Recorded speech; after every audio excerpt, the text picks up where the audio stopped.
हरिः हयमुखारिः गुरुश्च मध्वनामा मे वरदोऽस्तु निरन्तरम् आपादमौलिपर्यन्तम् गुरूणाम् आकृतिम् स्मरेत् तेन विघ्नाः प्रणश्यन्ति सिद्ध्यन्ति च मनोरथाः। अभ्रमं भङ्गरहितम् अजडं विमलं सदा आनन्दतीर्थमतुलं भजे तापत्रयापहम्। चित्रैः पदैश्च गम्भीरैः वाक्यैर्मानैरखण्डितैः गुरुभावं व्यञ्जयन्ति भाति श्रीजयतीर्थवाक्।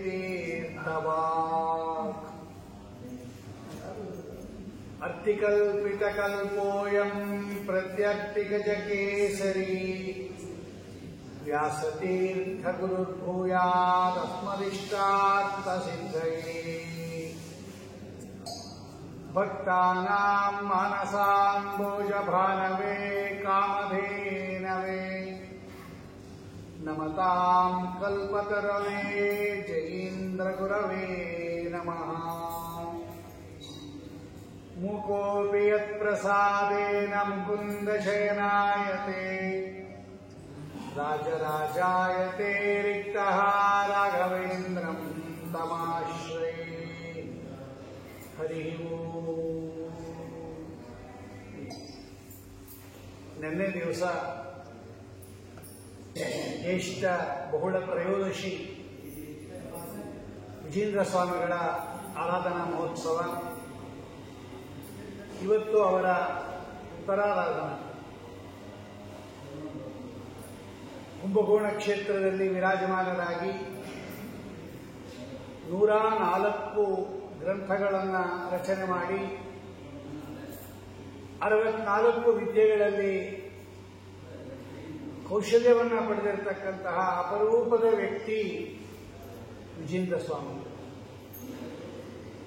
ಮಧ್ವ ಸಿದ್ಧಾಂತದ ಪರಂಪರೆಯಲ್ಲಿ ಅದೆಷ್ಟು ಮಹನೀಯರು ಬಂದಿದ್ದಾರೆ.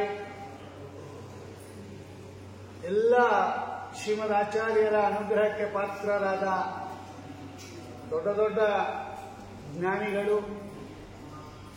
ಇವರೆಲ್ಲರ ಆರಾಧನೆಯನ್ನ ಮಾಡಬೇಕು. ನಾವು ಇವರೆಲ್ಲರ ಸೇವಾವನ್ನು ಮಾಡಬೇಕು. ಇವರೆಲ್ಲರ ಗ್ರಂಥಗಳನ್ನು ಅಧ್ಯಯನ ಮಾಡಬೇಕು. ಅವರು ಏನು ಮಧ್ವ ಸಿದ್ಧಾಂತವನ್ನು ಸಮರ್ಥನೆ ಮಾಡಿದ್ದಾರೆ, ಪರವಾದಿಗಳ ಮತವನ್ನು ಹೇಗೆ ಖಂಡನೆ ಮಾಡಿದ್ದಾರೆ ಎನ್ನುವುದು ತಿಳ್ಕೋಬೇಕು. ಅದನ್ನು ಇನ್ನೊಬ್ಬರಿಗೆ ಉಪದೇಶ ಮಾಡಬೇಕು. ಆಗ ಆ ಗುರುಗಳು ಬಹಳ ಪ್ರೀತರಾಗುತ್ತಾರೆ. ಹಾಗಾಗಿ ಅಂತಹ ಅನೇಕ ಯತಿಗಳ ಮಧ್ಯದಲ್ಲಿ ಮಂತ್ರಾಲಯ ಪ್ರಭುಗಳಿಗೆ ಪರಮಗುರುಗಳಾಗಿ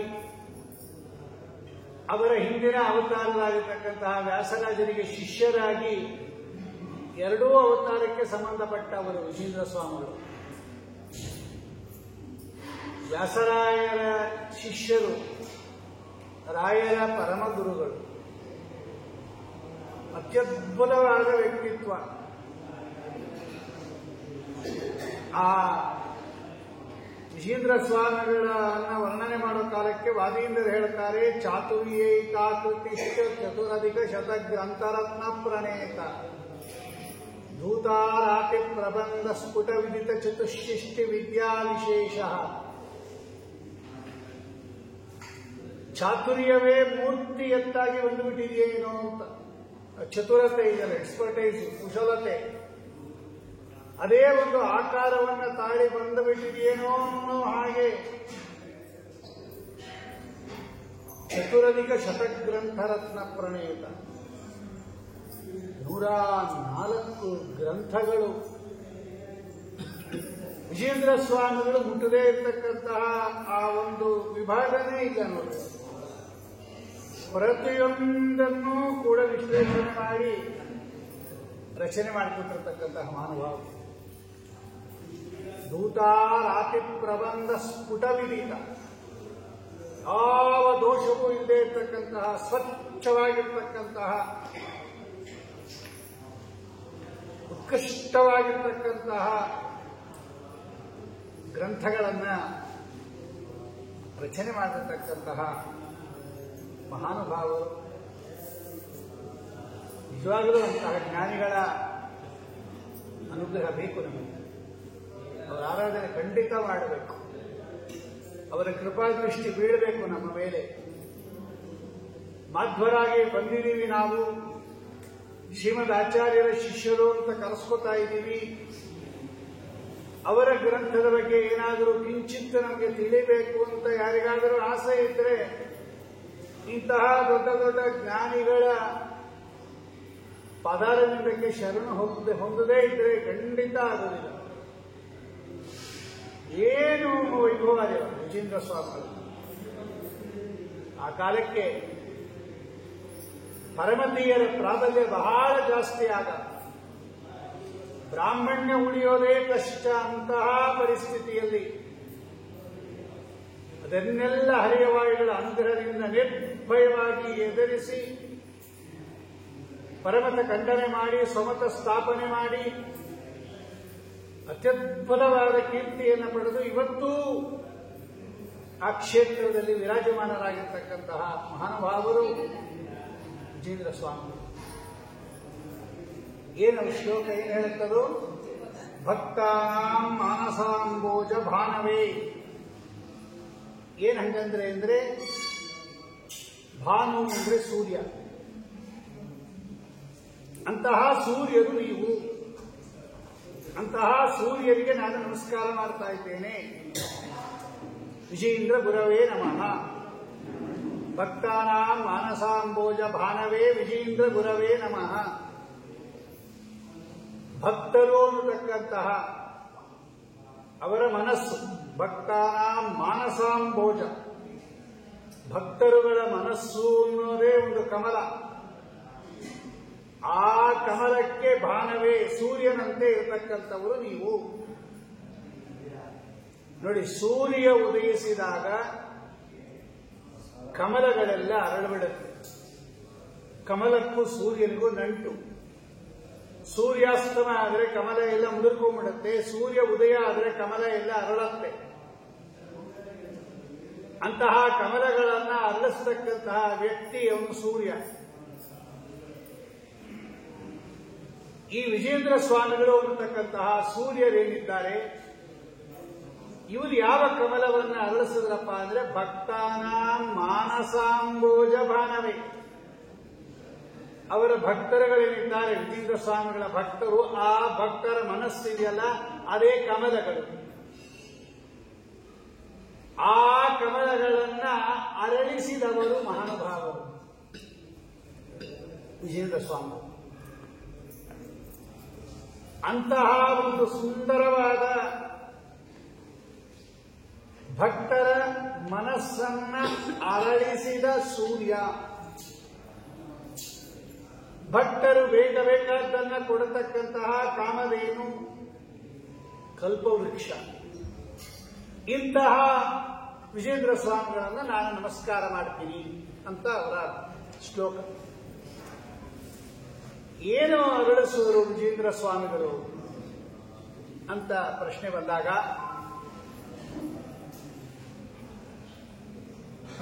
ಅವರಿದ್ದ ಕುಂಭಕೋಣ ಕ್ಷೇತ್ರದಲ್ಲಿ ಎಮ್ಮೆ ಬಸವ ಲಿಂಗರಾಜೇಂದ್ರ ಅಂತ ಒಬ್ಬ ಶೈವ ಸನ್ಯಾಸಿ, ಶೈವ ಗುಂಪಿಗೆ ಸೇರಿರತಕ್ಕಂತಹ ಸನ್ಯಾಸಿಗಳವರು, ಮಹಾವಿದ್ವಾಂಸರು. ಅಷ್ಟೇ ಅಲ್ಲ, ಮಂತ್ರ ತಂತ್ರ ಮಾಯಾ ಮಾಟ ಇದರಲ್ಲೆಲ್ಲ ಬಹಳ ಪ್ರಖ್ಯಾತರಾಗಿರ್ತಕ್ಕಂಥವರು. ಅವ್ರು ಏನ್ ಮಾಡೋರು ಅಂದ್ರೆ ಈ ಕುಂಭಕೋಣದಲ್ಲಿರ್ತಕ್ಕಂತಹ ಎಲ್ಲರನ್ನ ಸೋಲಿಸ್ಬಿಡೋದು, ವಾಕ್ಯಾರ್ಥ ಕರೆಯೋದು. ಆ ಕಾಲಕ್ಕೆ ಬಹಳ ವಿದ್ಯಾಗೆ ಪ್ರೋತ್ಸಾಹ.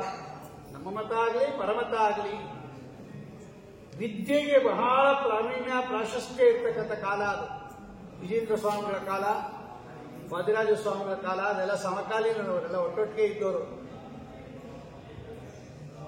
ಆ ಶೈವ ಸನ್ಯಾಸಿಗಳೇನು ಮಾಡ್ತಾ ಇದ್ರು, ಎಮ್ಮೆ ಬಸವ ಲಿಂಗರಾಜೇಂದ್ರ ಅನ್ನತಕ್ಕಂಥ ಶೈವ ಸನ್ಯಾಸಿಗಳು ಕುಂಭಕೋಣದಲ್ಲಿದ್ದು ಎಲ್ಲ ದೇವಾಲಯಗಳ ಆಧಿಪತ್ಯ ಇತ್ತು ಅವರಿಗೆ.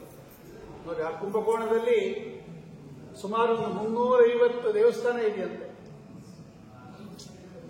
ಇವತ್ತೂ ಇದೆ.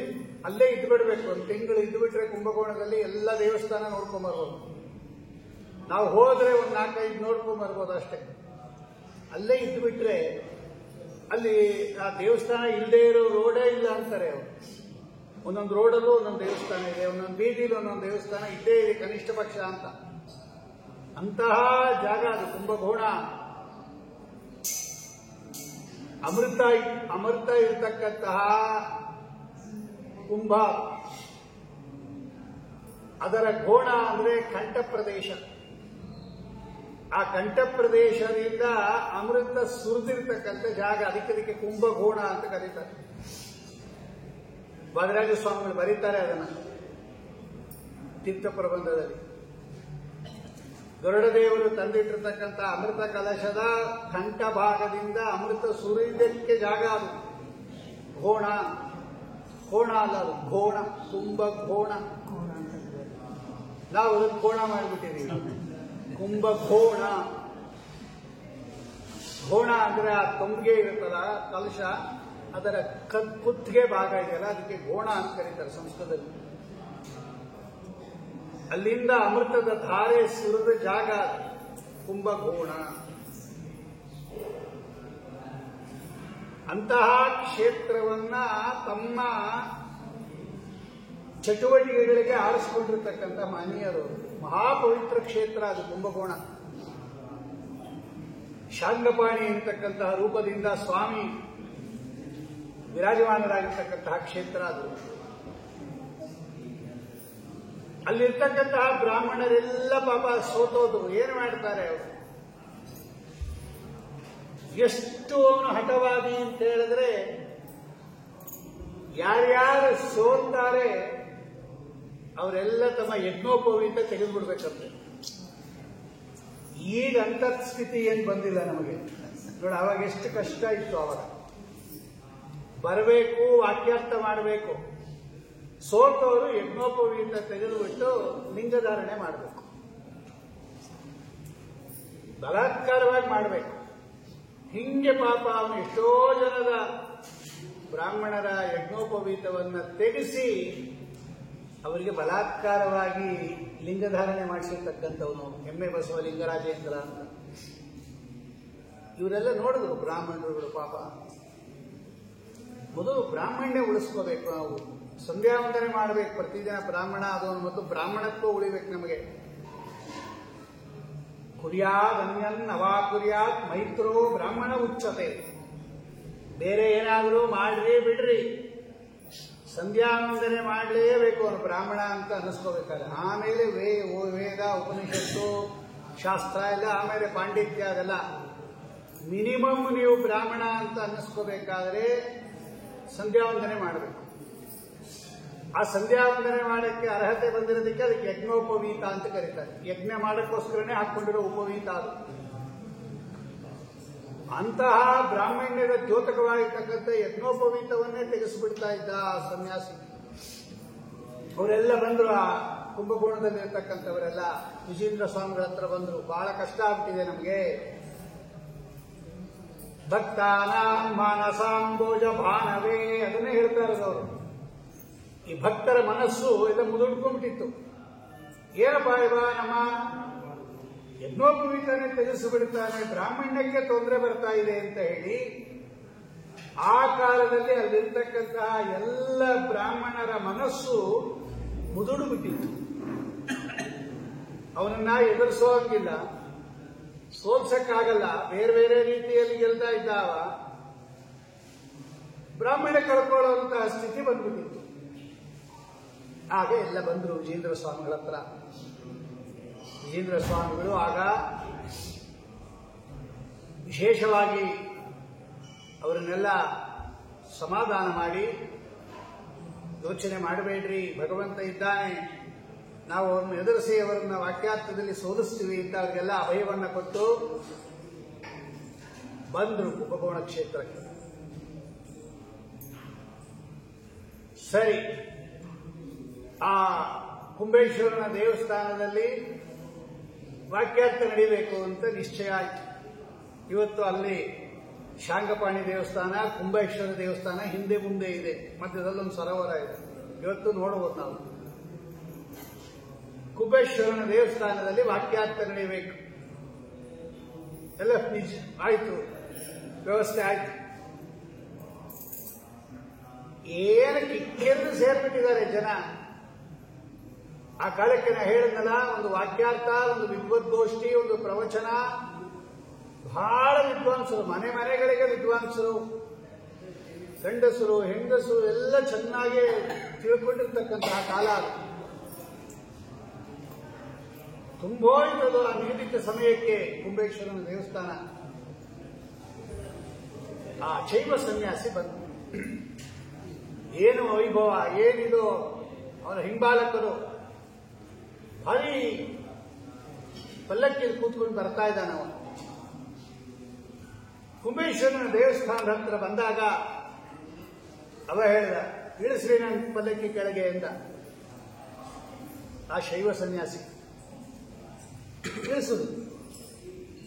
ಅವನಲ್ಲೊಂದು ಗೋಡೆ ಇತ್ತು, ಅರ್ಧ ಕಾಂಪೌಂಡ್, ಸಣ್ಣ ಕಾಂಪೌಂಡ್, ಅದ್ರ ಮೇಲೆ ಕೂತ್ಕೊಂಡ. ನೋಡ್ತಿದ್ದಂಗೆ ಆ ಕಾಂಪೌಂಡ್ ಚಲಿಸಕ್ ಶುರು ಆಯ್ತು. ನೋಡಿ, ಕಾಂಪೌಂಡ್ ಹಿಂಗ್ ಜರುಗ್ತಾ ಇದೆ. ಏನು ಅವ್ರ ಕಡೆಯವರೆಲ್ಲ ಚಪ್ಪಾಳೆ ಹೊಡೆದ್ಬಿಟ್ರು. ನೋಡಿ, ನಮ್ಮ ಗುರುಗಳು ಎಷ್ಟು ಮಹಾತ್ಮರಿದ್ದಾರೆ, ಏನು ಹೌದು, ಇವ್ರನ್ನ ಯಾರು ಸೋಲಿಸ್ತಾರೆ. ಪಾಪ ಇವರ ಈ ಕಡೆಯವರ ಮುಖ ಎಲ್ಲ ಪೆಚ್ಚಾಗೋಯ್ತು. ಬ್ರಾಹ್ಮಣರೇ ಕರ್ಕೊಂಡು ಹೋಗಿದ್ರಲ್ಲ, ನೋಡಿ ಈ ಪಾಟಿ ಮಹಾಮಹಿಮ ಇವನು, ಇವ್ರನ್ನ ಏನ್ ಸೋಲಿಸ್ತಾರೆ ವಿಜೇಂದ್ರ ಸ್ವಾಮಿಗಳು ಅಂತ ಇದೆ. ಭಕ್ತಾನಾಂ ಮಾನಸಾಂಬೋಜ ಬಾನವೇ, ಎಲ್ಲರ ಮನಸ್ಸು ಮುದುಡೋಯ್ತು ಆ ಕಾಲಕ್ಕೆ. ಈ ಪಾಟಿ ಇದ್ದಾರೆ ಇವ ಪ್ರಚಂಡ, ಗೋಡೆ ಮೇಲೆ ಕೂತ್ಕೊಂಡು ಅದನ್ನ ನಿಂಗೆ ಜರುಗಿಸ್ಕೊಂಡ್ಬರೋದು ಅಂದ್ರೆ ನಮ್ಮನ್ನು ಮನೆ ಜರುಗಿಸಕ್ ಬರಲ್ಲ. ಕಾಂಪೌಂಡ್ ಮೇಲೆ ಕೂತಾಗ ಅವನು ಅದಾಗದೆ ಹಿಂಗೆ ಜರುಗ್ಕೊಂಡ್ ಬರ್ತಾ ಇದೆ. ಅದು ಅವನ ಮಾಯಾಮಂತ್ರದ ಶಕ್ತಿ. ಎಲ್ಲರ ಮನಸ್ಸು ಕೂಡ ಬಾಡ್ ಹೋಯ್ತು. ಆಗ ವಿಜೇಂದ್ರ ಸ್ವಾಮಿ ಹೇಳಿದ್ರು, ಏನು ಯೋಚನೆ ಮಾಡಬೇಕು. ಅವ್ರು ಬಂದ್ರು, ವಿಜೇಂದ್ರ ಸ್ವಾಮಿಗಳು ಬಂದ್ರು ಪಲ್ಲಕ್ಕಿಲಿ. ಅವ್ರು ಹೇಳಿದ್ರು, ನೋಡಿ ಗೋಡೆ ಚಲಿಸ್ತಾ ಇದೆ, ಅವ್ರು ಕೂತಿರೋದು ಸನ್ಯಾಸಿ ಅದ್ರ ಮೇಲೆ ಕೂತಿ, ಅಲ್ಲಿಗೆ ಆ ಗೋಡೆ ಹಿಂಗೆ ಹೋಗ್ತಾ ಇದೆ. ವಿಜೇಂದ್ರ ಸ್ವಾಮಿ ಹೇಳಿದ್ರು, ನನ್ನ ಪಲ್ಲಕ್ಕಿನೂ ಕೆಳಗಿಳಿಸ್ರಿ. ಅವರು ಕೆಳಗಿಳಿಸ್ರಿ, ಅವ್ರ ಪಲ್ಲಕ್ಕಿನೂ ಕೆಳಗಿಳಿಸಿ. ಎಲ್ಲರೂ ನೋಡ್ತಿದ್ದಂಗೆನೆ ಆಕಾಶಕ್ಕೆ ಹಾರಕ್ಕೆ ಶುರು ಆಯಿತು ವಿಜೇಂದ್ರ ಸ್ವಾಮಿ ಕೂತಿರ್ತಕ್ಕಂಥ ಪಲ್ಲಕ್ಕಿ. ಆ ಆಕಾಶಕ್ಕೆ ಮೇಲೆ ಹತ್ತಿರ್ತಕ್ಕಂಥದ್ದೇನಂದ್ರೆ ಈ ಶೈವ ಸನ್ಯಾಸಿ ಏನು ಗೋಡೆ ಮೇಲೆ ಕೂತಿದ್ದಾನೆ, ಇವ್ನ ತಲೆ ಮೇಲೆ ಹೋಯ್ತದು. ಈ ಗೋಡೆ ಮೇಲೆ ಈ ಶೈವ ಸನ್ಯಾಸಿ ಹೋಗ್ತಾರೆ, ಅವನ ತಲೆ ಮೇಲೆ ವಿಜೇಂದ್ರ ಸ್ವಾಮಿಗಳ ಪಲ್ಲಕ್ಕಿ ಮೇಲೆ ಹೋಗ್ತಾ ಇದೆ. ಏನ್ ಅಂತರಾಳ, ಆಕಾಶದಲ್ಲಿ ಯಾರು ಹಿಡ್ಕೊಂಡಿಲ್ಲ, ಎತ್ತಿಲ್ಲ. ಇವತ್ತು ಗೋಡೆ ಮೇಲೆ ಕೂತಿದ್ದಾನೆ, ಅದು ತೋರಿಸ್ತಾ ಇದ್ದಾರೆ. ನೀ ಅಟ್ಲೀಸ್ಟ್ ಗೋಡೆನ ಆಶ್ರಯಿಸ್ಕೊಂಡಿದ್ಯಾ, ನಾನು ನೋಡು ಪಲ್ಲಕ್ಕಿ ಆಕಾಶದಲ್ಲಿ ನಿಲ್ಸಿದ್ದೀನಿ ಅಂತ. ಇದು ಭಕ್ತಾನಾಂ ಮಾನಸಾಂಬೋಜ ಭಾನವೇ. ನೋಡಿ, ಈಗ ಎಲ್ಲರ ಮನಸ್ಸು ಹರಡು ಬಿಡ್ತೀವಿ. ಎಲ್ಲ ಮುದುಡೋಗ್ಬಿಟ್ಟಿತ್ತು ಅವರ ಮನಸ್ಸು ಅಂತಕ್ಕಂತಹ ಕಮಲ ಮುದುಡೋಗ್ಬಿಟ್ಟಿತ್ತು. ಹಿಂಗಿದ್ದಾನಿವ ಅಂತ ಈಗ ಹರಡು ಬಿಡ್ತು ಖುಷಿ. ನೋಡಿ, ನಮ್ಮ ಗುರುಗಳಾಗಿದ್ದಾರೆ, ಆಕಾಶದಲ್ಲಿ ನಿಲ್ಲಿಸಿದ್ದಾರೆ ಪಲ್ಲಕ್ಕಿನ, ಯಾರು ಹೊತ್ಕೊಂಡಿಲ್ಲ. ಅದಾಗದೆ ತಲೆ ಮೇಲೆ ಬೇರೆ ಬರ್ತಾ ಇದೆ. ತಪ್ಪಿಟ್ಟು ಹೋಯ್ತು ಅವ್ರಿಗೆ, ಗೊತ್ತಾಯ್ತು ಇವರು ಸಾಮಾನ್ಯ ಅಲ್ಲ, ಬೇರೆಯವ್ರನ್ನ ಸೋಲಿಸೋಷ್ಟು ಸುಲಭ ಅಲ್ಲ ಇವ್ರನ್ನ ಸೋಲಿಸೋದು ಅಂತ. ಸರಿ, ಪ್ರಾರಂಭ ಆಯ್ತು ವಾಕ್ಯಾರ್ಥ. ಬಹಳ ದೊಡ್ಡದದು. ಆ ಎಮ್ಮೆ ಬಸವ ಲಿಂಗರಾಜೇಂದ್ರನಿಗೂ ವಿಜೇಂದ್ರ ಸ್ವಾಮಿಗಳಿಗೂ ನಡೆದಿರ್ತಕ್ಕಂತಹ ವಾಕ್ಯಾರ್ಥ ಇದೆಯಲ್ಲ, ಬಹಳ ದೊಡ್ಡದದು. 9 ದಿವಸ ನಡೆದಿರ್ತಕ್ಕಂಥ ವಾಕ್ಯಾರ್ಥ ಅದು. ಶಿವ ಸರ್ವೋತ್ತಮನ, ವಿಷ್ಣು ಸರ್ವೋತ್ತಮನ. ಅವರ ಮತದಲ್ಲಿ ಶಿವ ಸರ್ವೋತ್ತಮ. ಶಿವ ಅಂತ ಕರೀತಾರೆ ಅವರು, ಸದಾಶಿವ. ಅವು ಸರ್ವೋತ್ತಮ. ಅವ ಮೊದಲು ವಾಕ್ಯಾರ್ಥ ಮಾಡಿದ ಎಮ್ಮೆ ಬಸವ ಲಿಂಗರಾಜೇಂದ್ರ, ನೋಡಿ ನಿಮ್ಮ ವಿಷ್ಣು ಸರ್ವೋತ್ತಮ ಅಂತ ನೀವು ಹೇಳ್ತೀರಾ, ಆದರೆ ಶಿವ ಸರ್ವೋತ್ತಮ ನಾ ಹೇಳ್ತೀನಿ ಕೇಳಿ. ಯಾಕೆ ಅಂದ್ರೆ ಶಿವ ವಿಷ್ಣುಗಿಂತ ದೊಡ್ಡವನು ಶಿವ, ಎಲ್ಲರಿಗಿಂತ ದೊಡ್ಡವನು. ಎಲ್ಲಿದ್ಯಪ್ಪ?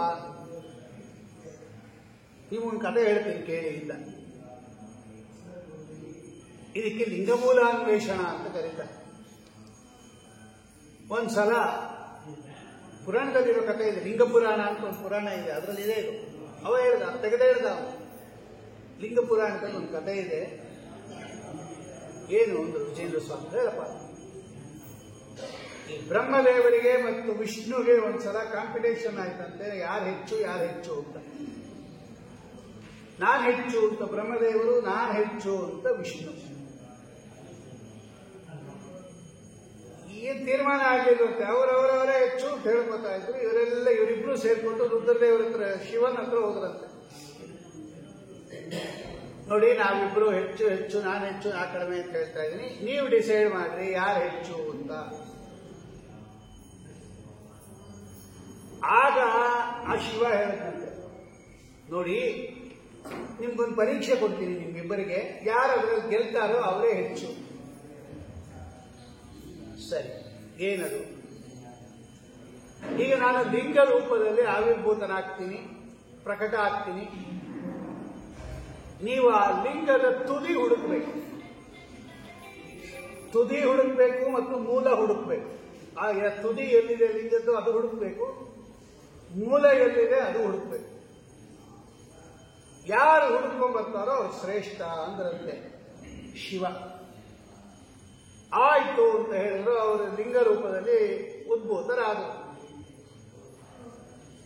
ಇವರು ಹಂಸಾರೂಢರಾಗಿ ಮೇಲೆ ಹೋದ್ರು. ಇವರು ಬ್ರಹ್ಮದೇವರು ಆ ತುದಿ ಹುಡುಕಕ್ಕೆ, ಇವ ಗರುಡಾರೂಢನಾಗಿ ಇವಾಗ ಕೆಳಗಡೆ ಹೋದ ವಿಷ್ಣು ಈ ಮೂಲ ಹುಡುಕಕ್ಕೆ, ಎಲ್ಲಿಂದ ಬಂದಿದೆ ಆ ಲಿಂಗ ಅಂತ ಮೂಲ ಹುಡುಕ್ಬೇಕು. ಇವಾಗ ಹೋದ್ರು. ಏನು ಮಾಡಿದ್ರು ಆ ಬ್ರಹ್ಮದೇವರಿಗೆ ತುದಿನೂ ಸಿಗಲಿಲ್ಲಂತೆ, ಈ ವಿಷ್ಣುಗೆ ಮೂಲನೂ ಸಿಗಲಿಲ್ಲ. ಇಬ್ರು ವಾಪಸ್ ಬಂದ್ರು, ತಪ್ಪು ಮಕ್ಕ ಹಾಕೊಂಡು. ಇಲ್ಲ, ಮೂಲ ಸಿಗಲಿಲ್ಲ ಅಂತ ಇವರು, ಅದು ಮೇಲೆ ಸಿಗಲಿಲ್ಲ, ನನಗೆ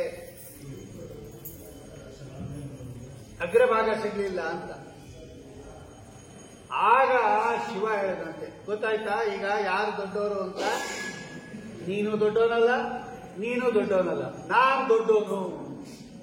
ನೋಡಿ, ಇಬ್ರು ನನ್ನ ಲಿಂಗ ಅನ್ವೇಷಣೆ ಮಾಡಕ್ಕಾಗಲಿಲ್ಲ ನಿಮ್ಗೆ, ನಿಮ್ಮಿಬ್ಬರಿಗಿಂತ ನಾನೇ ಮೇಲೆ, ಏನ್ ಜಗಳ ಆಗ್ತೀರ, ಇಬ್ರು ಕಡಿಮೆ ಹೋಗ್ರಿ ಅಂತ ಸಮಾಧಾನ ಮಾಡಿ ಕಳ್ಸೋದಂತೆ ಅಂತ ಲಿಂಗ ಪುರಾಣದಲ್ಲಿ ಒಂದು ಕಥೆ ಇದೆ. ಇದನ್ನು ಕೋಟ್ ಮಾಡ್ದ ಅವನು ಎಮ್ಮೆ ಬಸವ ಲಿಂಗರಾಜೇಂದ್ರ ಕೋಟ್ ಮಾಡ್ಬಿಟ್ಟು, ನೋಡಿ ವಿಜೇಂದ್ರ ಸ್ವಾಮಿಗಳೇ, ಲಿಂಗ ಪುರಾಣದಲ್ಲಿ ಹಿಂಗೊಂದು ಕಥೆ ಇದೆ.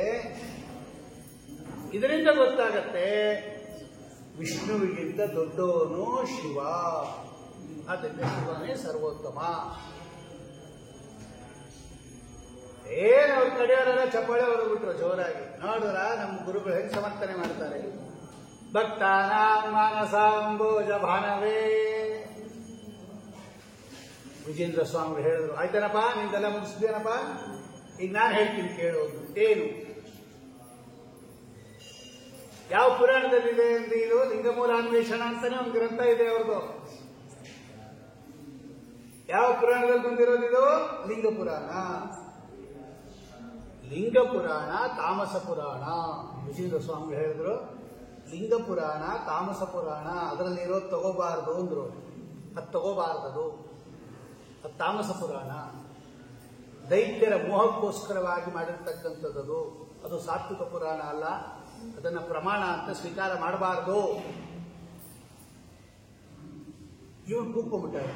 ನಾವ್ ಹೇಳಿದಕ್ಕೆ ಮಾತ್ರ ತಾಮಸ ಪುರಾಣ ಅಂದ್ಬಿಡ್ತೀರಾ ನೀವು? ಹೋಗಬೇಡಿ, ಇನ್ನೊಂದು ಪುರಾಣ ಕೊಡ್ತೀನಿ. ವರಾ ಪುರಾಣದ ಒಂದು ಕತೆ ಕೊಡ್ತೀನಿ ಇಂದ. ವರಾ ಪುರಾಣ ಸಾತ್ವಿಕ ಪುರಾಣ. ಅದು ಜಲಂಧರ ಅಂತ ಒಬ್ಬ ದೈತ್ಯ, ಅವನನ್ನು ಸಂಹಾರ ಮಾಡಬೇಕಾಗಿದೆ. ಮಹಾ ದೊಡ್ಡ ರಾಕ್ಷಸ ಅವನು ಜಲಂಧರ ಅಂತ. ಅವನನ್ನ ಸಂಹಾರ ಮಾಡಬೇಕು. ಎಲ್ಲರೂ ಬಂದು ಕೇಳಿಕೊಂಡ್ರು, ಈ ವಿಷ್ಣು ನನಗೆ ಸಂಹಾರ ಮಾಡಪ್ಪ ಜಲಂಧರನ. ಈ ವಿಷ್ಣು ಏನ್ ಮಾಡ್ದ ಅಂದ್ರೆ ಈ ರುದ್ರದೇವರನ್ನ ಪೂಜೆ ಮಾಡಿದ್ನಂತ, ಶಿವನ್ನ ಪೂಜೆ ಮಾಡಿದ್ನಂತ. ಶಕ್ತಿ ಬೇಕಲ್ಲ ಕೊಲ್ಲಕ್ಕೆ, ಅದಕ್ಕೋಸ್ಕರ ಒಂದು ಆಯುಧ ಬೇಕಾಗಿತ್ತು ಇವರಿಗೆ. ಅದಕ್ಕೆ ಶಿವನ ಕುರಿತು ಪೂಜೆ ಮಾಡಿದಂತೆ. ಏನದು ಅಂದ್ರೆ 1000 ಕಮಲಗಳು ಏರಿಸಬೇಕು ದಿನಾಗ್ಲೂ. ಅದು ರುದ್ರದೇವರಿಗೆ 1000 ಕಮಲ ಏರಿಸಬೇಕು ದಿನಾಲು ರುದ್ರದೇವರಿಗೆ ಪೂಜೆ. ಹೀಗೆ ಮಾಡ್ತಾರೆ ಎಷ್ಟೋ ದಿವಸ. ಈ ಶಿವ ಏನ್ ಮಾಡಿದಂತೆ, ಈ ವಿಷ್ಣು ಭಕ್ತಿ ಇವನನ್ನ ನಾನು ಪರೀಕ್ಷಿಸಬೇಕು ಅಂತೇಳಿ ಒಂದು ಕಮಲ ಕಡಿಮೆ ಮಾಡಿಬಿಟ್ನಂತೆ ತನ್ನ ಶಕ್ತಿಯಿಂದ. 1000 ತಂದು ಇಟ್ಕೊಂಡಿದ್ದ ಇವನು ವಿಷ್ಣು. ಒಂದು ಕಮಲ ಕಡಿಮೆ ಆಗೋಯ್ತು, 999 ಆಯ್ತು. ನೀವು ಹೇಳ್ತಾ ಇದ್ದಾನೆ ಒಂದೊಂದು ತೆಗೆದು ಪೂಜೆ ಮಾಡ್ತಾ ಇದ್ದಾನೆ ನಿಮ್ ವಿಷ್ಣು. ಈ ಪರೀಕ್ಷೆ ಮಾಡಕ್ಕೆ ಏನ್ ಮಾಡ್ತಾನೆ ಇವನು ಅಂತ ಹೇಳಿ ಒಂದು ಕಮಲ ಕಡಿಮೆ ಮಾಡ್ಬಿಟ್ಟ ನಮ್ಮ ರುದ್ರ, ನಮ್ಮ ಶಿವ. ಇವಾಗ ಕೈ ಹಾಕ್ತಾನೆ, ಇಲ್ವೇ ಇಲ್ಲ, 999 ಆಯ್ತು. ಇಲ್ವೇ ಇಲ್ಲ, ಇನ್ನೊಂದಿಲ್ಲ, ಈಗ ಲೋಪ ಆಗ್ಬಿಡುತ್ತಲ್ಲ ಅಂತ ಹೇಳಿ ಏನ್ ಮಾಡೋದು ಅಂತ ಗೊತ್ತಾಗಲಿಲ್ಲ. ಇವ ಏನ್ ಮಾಡಿದಂತೆ, ವಿಷ್ಣು ತನ್ನ ಕಣ್ಣನ್ನೇ ತೆಗೆದುಬಿಟ್ಟು ಪೂಜೆ ಮಾಡ್ಬಿಟ್ನಂತೆ. ಅವನ ಕಣ್ಣು ಕಮಲ ಇದ್ದಂಗಿದೆ ಅಲ್ವಾ, ಅವನು ಪುಂಡರೀಕಾಕ್ಷನೇ ಅವನು. ಒಂದು ಕಮಲ ಕಡಿಮೆ ಆಗೋಯ್ತು ಅಂತ ಹೇಳಿ ತನ್ನ ಕಣ್ಣನ್ನ ತೆಗೆದು ಅದನ್ನೇ ಅರ್ಪಿಸ್ಬಿಟ್ನಂತೆ ಶಿವನಿಗೆ. ಬಹಳ ಸಂತೋಷ ಆಗುತ್ತಂತೆ. ಏನು ಭಕ್ತಿಯಪ್ಪನಿಗೆ ನನ್ನ ಮೇಲೆ ಅಂತ ಹೇಳಿ ಆಗ ಕೊಟ್ಟಿರ್ತಕ್ಕಂಥದ್ದೇ ಈ ಸುದರ್ಶನ ಚಕ್ರ. ಇದನ್ನು ತಗೊಂಡು ನೀನು ಜಲಂಧರನ್ನ ಸಂಹಾರ ಮಾಡು. ಅವಾಗ ನೋಡಿ ಆ ಚಕ್ರದಿಂದ ಇವ ಸಂಹಾರ ಮಾಡಿದ ಜಲಂಧರನ. ಇದು ವರಾಹ ಪುರಾಣದಲ್ಲಿ ಬಂದಿರೋ ಕಥೆ. ಇದು ವರಾಹ ಪುರಾಣ ಏನು ತಾಮಸ ಪುರಾಣ ಅಲ್ವಲ್ಲ, ಅದು ಸಾತ್ವಿಕ ಪುರಾಣ. ಅದರಲ್ಲಿರೋ ಕಥೆ ಅಂತ ಅವ ಹೇಳ್ದ. ಅವ್ರ ಕಡಿಯೋರಿಗೆಲ್ಲ ಖುಷಿ ಆಗುತ್ತೆ. ಇವಾಗ ಇವರೆಲ್ಲ ಬಾಡೋಯ್ತು ಇವ್ರಿಗೆ ಮುಖ ನೋಡ್ರ. ತಾಮಸ ಪುರಾಣ ಅಂತ ಈ ಸಾತ್ವಿಕ ಪುರಾಣ ಕೊಟ್ಬಿಟ್ನಲ್ಲ, ಈಗ ಏನ್ ಮಾಡ್ತಾರೆ ನಮ್ಮ ಗುರುಗಳು, ಇವ್ರ ಕಡಿಯೋರೆಲ್ಲ. ವಿಜೇಂದ್ರ ಸ್ವಾಮಿ ಹೇಳಿದ್ರು, ಯೋಚನೆ ಮಾಡಬೇಡ್ರಿ, ಯೋಚನೆ ಮಾಡಬೇಡಿ, ನಾ ಹೇಳ್ತೀನಿ ಇದ್ರು. ನೋಡಪ್ಪ, ಇದೇನೋ ವರಾಹ ಪುರಾಣ ಅಂತ ಕೊಟ್ಟಿ ನೀನು. ವರಾಹ ಪುರಾಣ ಸಾತ್ವಿಕ ಪುರಾಣ. ಆದರೆ ವರಾಹ ಪುರಾಣ ಸಾತ್ವಿಕ ಪುರಾಣ ಆಗಿದ್ರೂ ಕೂಡ ಈ ಭಾಗ ತಾಮಸ ಭಾಗ ಅಂದ್ರು ವಿಜೇಂದ್ರ ಸ್ವಾಮಿ.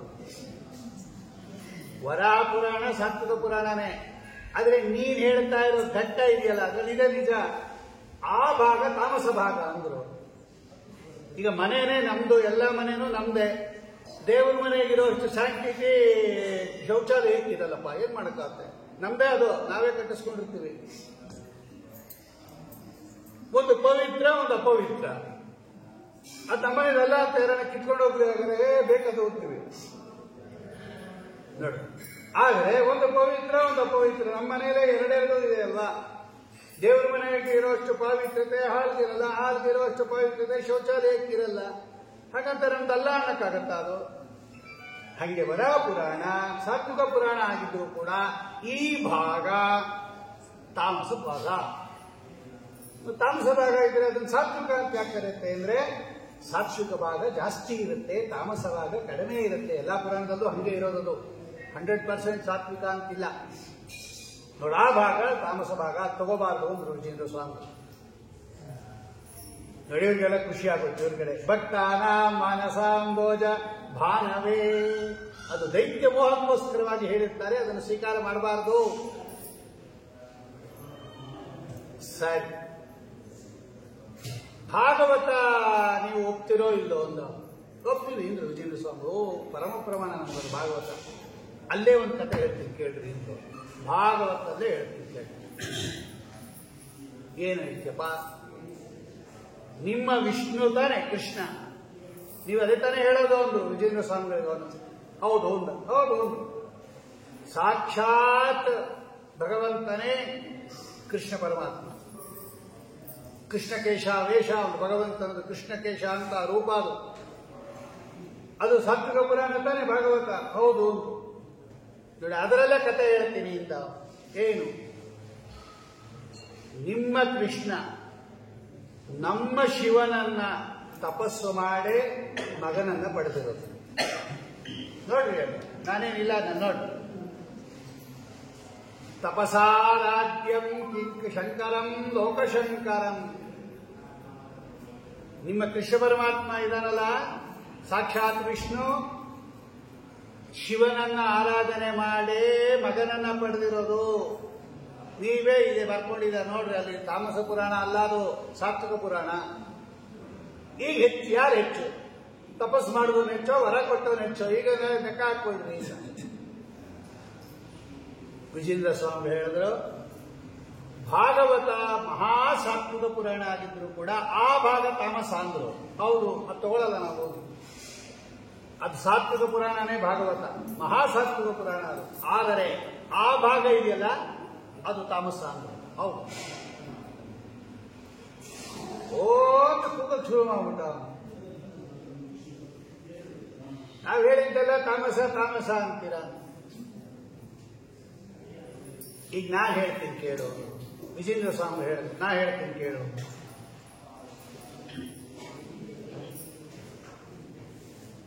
ನಿಮ್ಮ ಶಿವ ಸರ್ವೋತ್ತಮ ಅಂತ ತಾನೇ ನೀನು ಹೇಳ್ತಾ ಇರೋದು? ಎಲ್ಲರಿಗಿಂತ ದೊಡ್ಡವನು ಅಂತ ತಾನೇ ಹೇಳ್ತಾ ಇರೋದು? ಇದೇ ನೀ ಕೊಟ್ಟಿರ್ತಕ್ಕಂತಹ ಭಾಗವತದಲ್ಲಿ ಭಸ್ಮಾಸುರನ್ ಕತೆ ಇದೆ ಗೊತ್ತಾ ಅಂತ ಕೇಳಿದ್ರು. ವಿಜೇಂದ್ರ ಸ್ವಾಮಿ ಕೇಳಿದ್ರು, ಭಸ್ಮಾಸುರನ್ ಕತೆ ಗೊತ್ತಾ? ಭಸ್ಮಾಸುರ ಏನ್ ಮಾಡಿದ? ಅವನು ನಾರದನ್ನು ಕೇಳ್ದ. ನಾರದರೆ, ಬಹಳ ಬೇಗ ವರ ಕೊಡುವಂತ ದೇವತೆ ಯಾರು? ಅರ್ಜೆಂಟ್ ನನಗೆ, ಅದು ತುಂಬಾ ಟೈಮ್ ಜಾಸ್ತಿ ಇಲ್ಲ ನಂತರ, ನಂಗೆ ಬೇಗ ವರ ಸಿಕ್ಬಿಡ್ಬೇಕು. ಯಾವ ದೇವತೆಯನ್ನು ಪೂಜೆ ಮಾಡಿದ್ರೆ ಬೇಗ ವರ ಸಿಗುತ್ತೆ ಹೇಳ್ರಿ ಎಂದು ನಾರದ ಹೇಳಿದ್ರು. ನಿಂಗೆ ಬೇಗ ಒಲಿಬೇಕೇನಪ್ಪ, ಈ ರುದ್ರದೇವರನ್ನು ಆರಾಧನೆ ಮಾಡಿ. ರುದ್ರದೇವರು ಬಹಳ ಬೇಗ ಸಂತೋಷ ಪಡ್ತಾರೆ, ಬಹಳ ಬೇಗ ಕೋಪ ಪಡ್ತಾರೆ. ಆಶು ತುಷ್ಯತಿ ಆಶು ಕುಪ್ಯತಿ.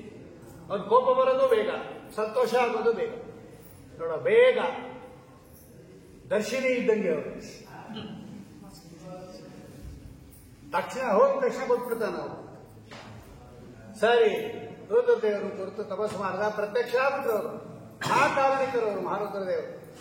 ಏನು ಬರಬೇಕು ಅಂದ್ರು, ನಾನು ಯಾರ ತಲೆ ಮೇಲೆ ಕೈ ಇಡ್ತೀನೋ ಅವ್ರು ಭಸ್ಮ ಆಗಬೇಕು ಅಂತ. ನೋಡಿ, ಇವರೆಲ್ಲ ಇದೇ ಕೇಳಿದ್ರು. ಇಷ್ಟು ಕಷ್ಟಪಟ್ಟು ರುದ್ರದೇವರನ್ನು ಹೊಲಿಸ್ಕೊಂಡು ಬೇಕಾಗಿ ಕೇಳಬಹುದಾಗಿತ್ತು. ತೈಲಧಾರೆಯಂತೆ ಮನಸ್ಸು ಕೊಡು ಹರಿಯಲ್ಲಿ ಶಂಭೋ ಕೈಲಾಸ ವಾಸ ಗೌರೀಶ ಈಶ. ಅನ್ಯನಲ್ಲವೋ ನಾನು ಗುರುವೆಂಬೆ ನಿನ್ನ, ಇನ್ನಾದರೂ ತೋರು ನೀರ ಮುಕ್ಕುಂಡ. ಅವರನ್ನು ಹೊಲಿಸ್ಕೊಂಡು ಉದ್ಧಾರ ಆದ್ರೆ ಎಷ್ಟು ಜನ ಇದ್ದಾರೆ. ಇವರಂಗಲ್ಲ, ನಾನಿರಬೇಕು, ಇನ್ನೆಲ್ಲ ಸಾಯ್ಬೇಕು. ಈ ದೈತ್ಯರ ಹಣೆ ಬರನೇ ಹಿಂಗೆ. ಯಾರ ತಲೆ ಮೇಲೆ ಕೈ ಇಡ್ತೀನೋ ಅವ್ರು ಭಸ್ಮ ಆಗಬೇಕು ಅಂದ್ರು. ತಥಾಸ್ತು ಅಂದ್ಬಿಟ್ರು ರುದ್ರದೇವರು. ಆಯ್ತು, ಆಯ್ತೇನಪ್ಪ, ಸಂತೋಷ ಆಯ್ತಾ, ಹೋಗಿ ಬರ್ತೀನಿ ಅಂದ್ರು. ಸಪ್ತಾಡ್ರಿಯಿಂದ ಸಪ್ತಾಡ್ರಿ ನೋಡಿ. ಆಮೇಲೆ ನೀವು ಹೋಗ್ಬಿಡೋದು, ಇದು ವರ ಕೊಟ್ಟಿದ್ದೀರೋ ಇಲ್ವೋ ಡೌಟ್ ನನಗೆ. ಆಮೇಲೆ ಪರೀಕ್ಷೆ ಮಾಡತಕ್ಕ ಇಲ್ಲೇ ನಿಂತೀರಿ ಇಂದ್ರು. ಯಾರು ಪರೀಕ್ಷೆ ಮಾಡ್ತಪ್ಪ ಅಂದ್ರೆ, ಇಲ್ಲಿರೋರೇ ನಾವಿಬ್ರು, ನಿಮ್ ತಲೆ ಮೇಲೆ ಕೈ ಇಡ್ತೀನಿ ಇಂದ. ನಿಮ್ ತಲೆ ಮೇಲೆ ಕೈ ಇಟ್ಟು ನೋಡ್ತೀನಿ, ನಿಮ್ ವರ ಸತ್ಯಾನೋ ಮಿಥ್ಯಾನೋ. ನೋಡಿ, ಈಗ ಅವ್ರಿಗೆ ಗೊತ್ತಾಯ್ತು ಇವರಿಗೆ, ಓ ಎಂತ ತೊಂದರೆ ಆಗುತ್ತೆ ಇವಾಗ ಅಂತ ಹೇಳಿ ಅವ್ನು ಕೈ ಇಡಕ್ ಬರ್ತಾ ಇದ್ದೀನಿ ಇವ್ರ ತಲೆ ಮೇಲೆ. ಕೇಳಪ್ಪ ಕೇಳಿ, ವಿಜೇಂದ್ರ ಸ್ವಾಮಿ ಹೇಳ್ತಾ ಇದ್ರೆ ಕೇಳು ಭಾಗವತದ ಕತೆ, ನಿಮ್ ಶಿವನ್ ಕತೆ ಏನಾಯ್ತು ನೋಡು. ವರ ಕೊಟ್ಬಿಟ್ರಲ್ಲ, ಈಗ ರಕ್ಷಣೆ ಮಾಡ್ಕೊಳಕ್ಕಾಗಿಲ್ಲ ಅವ್ರಿಗೆ, ಕೈ ಇಟ್ಕೊಂಡ್ ಬರ್ತಾ ಇದ್ದಾನೆ ಅವನು. ಇವ್ರು ಓಡ್ತಾ ಇದ್ದಾರೆ, ಓಡಿ ಓಡಿ ಓಡಿ ಓಡಿ ಓಡಿ ಓಡಿ ಎಲ್ಲೆಲ್ಲಿ ಓಡಿದ್ರು ಬರ್ತಾ ಇದ್ದಾರೆ. ಇವಾಗ ಇವನಿಗೆ ಕೈ ಇಟ್ಕೊಂಡು ತಾಳಿ ನಿಂತ್ಕೊಂಡು ಪರೀಕ್ಷೆ ಮಾಡ್ತೀನಿ ನಿಮ್ಮ ವರ ಅಂತ. ಇವರು ಅನ್ಯತಾ ಶರಣಂ ನಾಸ್ತಿ ತ್ವಮೇವ ಶರಣಂ ಮಮ. ವೈಕುಂಠಕ್ಕೆ ಬಂದ್ರು ಇವರು. ಸ್ವಾಮಿ ಬ್ರಹ್ಮಚಾರಿ ರೂಪವನ್ನು ಸ್ವೀಕಾರ ಮಾಡಿದ ಗೊತ್ತವನಿಗೆ. ಬಂದ್ರು ರುದ್ರದೇವರು. ರುದ್ರದೇವರು, ನೀವು ಒಳಗಡೆ ಹೋಗಿ, ನಂಗೆಲ್ಲ ಗೊತ್ತು ನೀವ್ ಏನ್ ಮಾಡಿದೀರಾ ಅಂತ ನಾನು ನೋಡ್ಕೋತೀನಿ ಇಂದ. ಇವಾಗ ಇಲ್ಲಿಂದ ಅಟ್ಟಿಸ್ಕೊಂಬಂದ ಯಾರು? ವೃಕಾಸುರ ಅಂತ ಅವನಿಗೆ ಹೆಸರು. ಬೇರೆ ಕಡೆ ಭಸ್ಮಾಸುರ ಅಂತಿದೆ, ಭಾಗವತದಲ್ಲಿ ವೃಕಾಸುರ ಅಂತಿದೆ. ಇವಾಗ ಜೋರ ಓಡ್ಕೊಂಡು ಬರ್ತಾ ಇದ್ದಾನೆ, ಮೇಲು ಸುರು ಬಿಟ್ಕೊಂಡು. ಏನಪ್ಪಾ ಇಷ್ಟು ದೂರ ಬಂದಿಯಾ? ಶಾಕುನೇಯ, ಶಕುನಿ ಅಂತ ಅವನ ಅಪ್ಪ, ಅವ್ರ ಮಗ ಶಾಕುನೇಯ ಅಂತ ಅವನ ಹೆಸರು. ಏನಪ್ಪಾ ಶಾಕುನೇಯ, ಇಷ್ಟು ಜೋರಾಗಿ ಬರ್ತಾ ಇದೆಯಾ, ತುಂಬಾ ಆಯಾಸ ಪಟ್ಟಾಗಿದೆಯಾ, ಏನು ಅಂದು.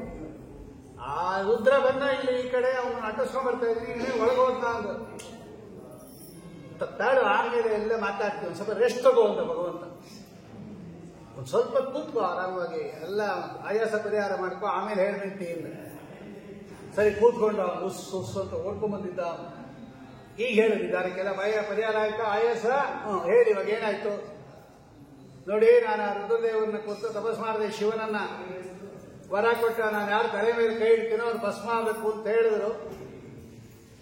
ಆ ಪರೀಕ್ಷೆ ಮಾಡೋಕ್ಕೋಸ್ಕರ ನಾನು ಅವ್ರ ತಲೆ ಮೇಲೆ ಕೈ ಇಡಬೇಕು ಅಂತ ಅಟ್ಟಿಸ್ಕೊಂಡ್ ಬಂದೆ. ಅವನಿಗೆ ಒಳಗೆ ಬಂದೆಲ್ಲ ಹೊಟ್ಟೋದ, ಇಲ್ಲೇ ಒಳಗಡೆ ನೋಡಿದ್ದೀನಿ, ಇದನ್ನ ಒಳಗಡೆ.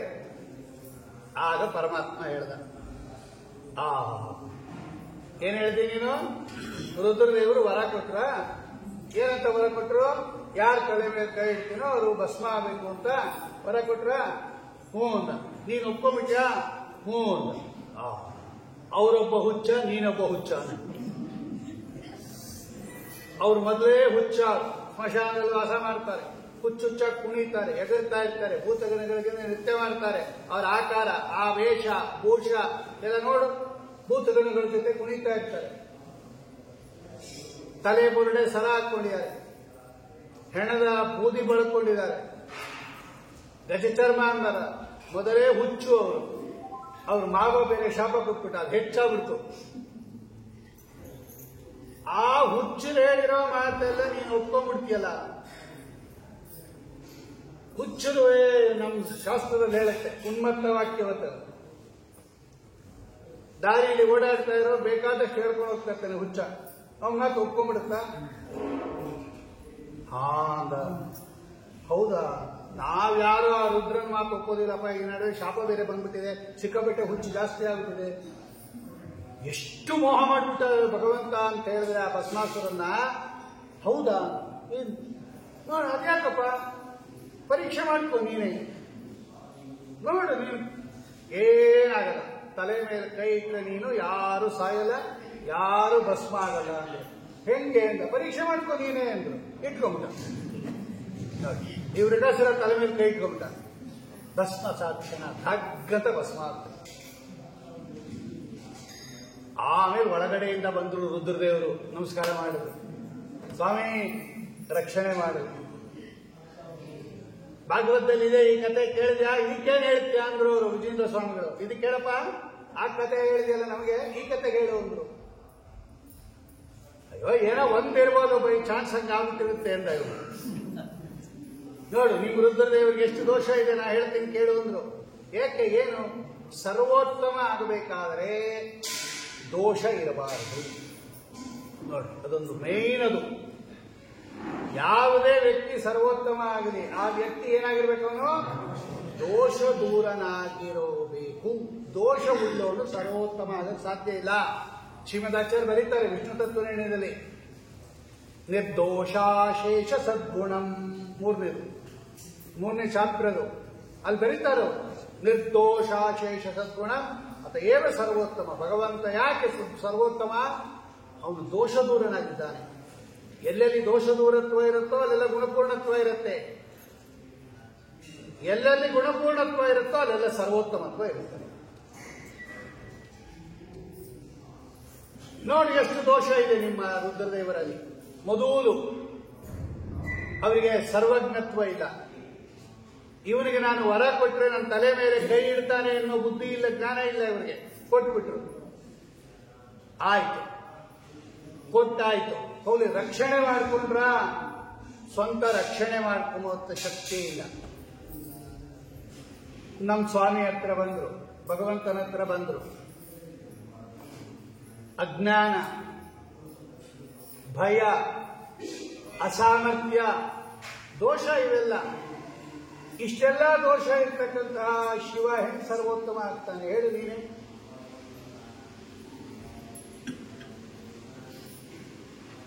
ಏನ್ ಆಧಾರ ಇದಕ್ಕೆ ಅಂದ್ರು. ತೋರಿಸೋದ್ರು ಓಂ ಪತ್ವಿರ ಸಾಮಂಜಸ್ಯ.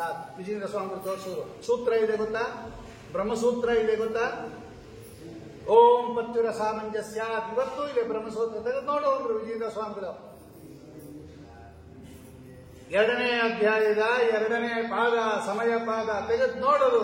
ಪತ್ಯು ಪಶುಪತಿ ನ ಜಗತ್ಕರ್ತ ಅಸಾಮಂಜಸ್ಯ ದೋಷ ಸದ್ಭಾವ ಸೂತ್ರ. ಪಶುಪತಿಯು ಜಗತ್ಕರ್ತನಲ್ಲ, ಅರ್ಥಾತ್ ಸರ್ವೋತ್ತಮ ಅಲ್ಲ, ದೋಷ ಇರುವುದರಿಂದ ಸೂತ್ರ ಹೇಳ್ತಾ ಇದೆ. ವೇದವ್ಯಾಸ ದೇವರು ಬರ್ದಿದ್ದಾರೆ, ಅಲ್ಲೆಲ್ಲ ಬರೀತಾರೆ ಅವರು, ಆಚಾರ್ಯರು, ಟೀಕಾಕೃತ್ಪ ಎಲ್ಲರೂ ಬರೀತಾರೆ. ದೋಷ ಇದೆ ರುದ್ರದೇವರಲ್ಲಿ, ಸರ್ವೋತ್ತಮ ಅಲ್ಲ ಅನ್ನೋದ್ರ ತಾತ್ಪರ್ಯ ಅಷ್ಟೇ. ಅವರ ಆರಾಧ್ಯ ಗುರುಗಳೇ ನಮಗೆ ಮನೋಭಿಮಾನಿಗಳು. ನಾವು ಆರಾಧನೆ ಮಾಡೋ ರೀತಿ ಬೇರೆ, ಅವ್ರು ಸರ್ವೋತ್ತಮ ಅಂತ ಆರಾಧನೆ ಮಾಡಲ್ಲ ನಾವು.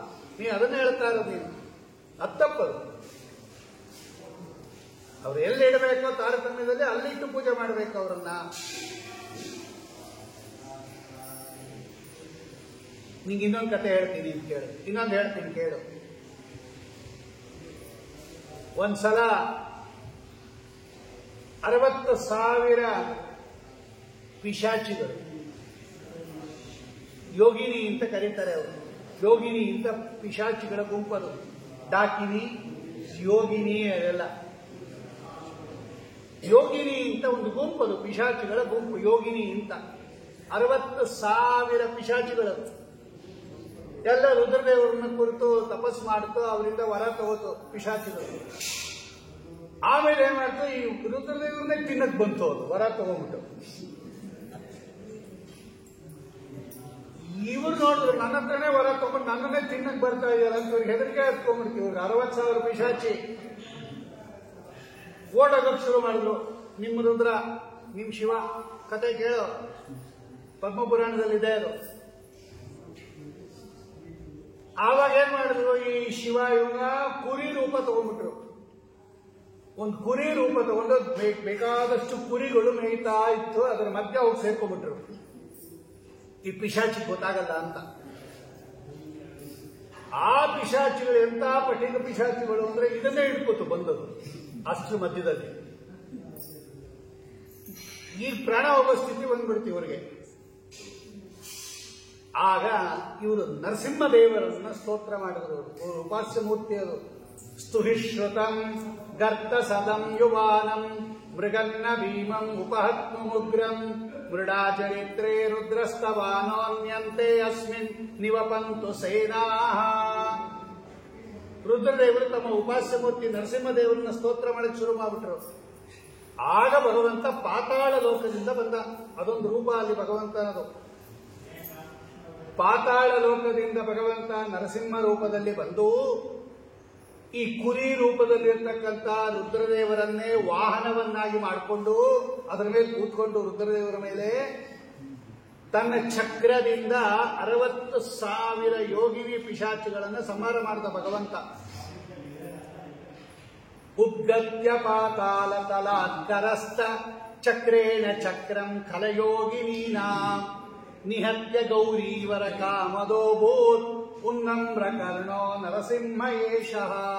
ಚಿಂತಾಮಣಿ ಅಂತಿದೆ ಇವತ್ತು ಮಂಗಳೂರು ಹತ್ರ. ಇದಲ್ಲ, ಇಲ್ಲಿ ಕೋಲಾರ ಹತ್ರ ಇದಲ್ಲ, ಅದಲ್ಲ, ಮಂಗಳೂರು ಹತ್ರ ಒಂದು ಚಿಂತಾಮಣಿ ಅಂತಿದೆ. ಆ ಚಿಂತಾಮಣಿ ನರಸಿಂಹದೇವರು ಅಲ್ಲಿ ಅದೇ ಇರೋದು ಇವತ್ತು. ಅದೇ ಕ್ಷೇತ್ರದಲ್ಲೇ ಇವತ್ತು ಚಿಂತಾಮಣಿ ನರಸಿಂಹ ಅಂತ ಕರೀತಾರೆ. ಅದು ಪಾತಾಳದಿಂದ ಬಂದದ್ದು. ವಾದಿರಾಜ ಸ್ವಾಮಿಗಳು ವರ್ಣನೆ ಮಾಡ್ತಾರೆ ತೀರ್ಥ ಪ್ರಬಂಧದಲ್ಲಿ. ಉದ್ಗತ್ಯ ಪಾತಾಳ ತಲ ಅತ್ಕರಸ್ಥ ಚಕ್ರೇಣ ಚಕ್ರಂ ಖಲಯೋಗಿನೀನಾ ನಿಹತ್ಯ ಗೌರೀವರ ಕಾಮದೋಭೂತ್ ಉನ್ನಮ್ರ ಕರ್ಣೋ ನರಸಿಂಹ ಏಷಃ. ಎರಡು ಕಿವಿಗಳ ಮೇಲೆ ಇರ್ತಕ್ಕಂತಹ ಆ ನರಸಿಂಹನೇ ಇಲ್ಲಿರ್ತಕ್ಕಂಥದ್ದು ಚಿಂತಾಮಣಿ ನರಸಿಂಹ ಅಂತ ಅವರು ವರ್ಣನೆ ಮಾಡ್ತಾರೆ. ಅವರು ಆಮೇಲೆ ಬಚಾವಾದ್ರು ಇವರು. ಯಾರು? ನಿಮ್ಮ ಶಿವ. ಹೇಳಪ್ಪ ಈಗ ಯಾರು ದೊಡ್ಡವರು ಹೇಳು? ಯಾಕೆ ಓಡೋದ್ರು ಅವರು ಅಷ್ಟೊಂದು ಸರ್ವೋತ್ತಮ ಆಗಿದ್ರೆ? ಅನೇಕ ಉದಾಹರಣೆಗಳನ್ನು ಕೊಡ್ತಕ್ಕಂಥವರಾಗಿ ಮರುದ್ರ ದೇವರು ಇರಬಹುದವರು ಸರ್ವೋತ್ತಮ ಅಲ್ಲ ಅವರು ಅನೇಕ ರೀತಿಯಲ್ಲಿ. ಅದಕ್ಕೆ ಅವರು ಲಕ್ಷ್ಮೀದೇವಿ ಹೇಳೋದು, ಪರರಾಶ್ರಯಿಸಿ ಬಾಳುವ ಈಶ್ವರನೊಬ್ಬ. ಈಶ್ವರ ಅಂದ್ರೆ ಸ್ವತಂತ್ರ,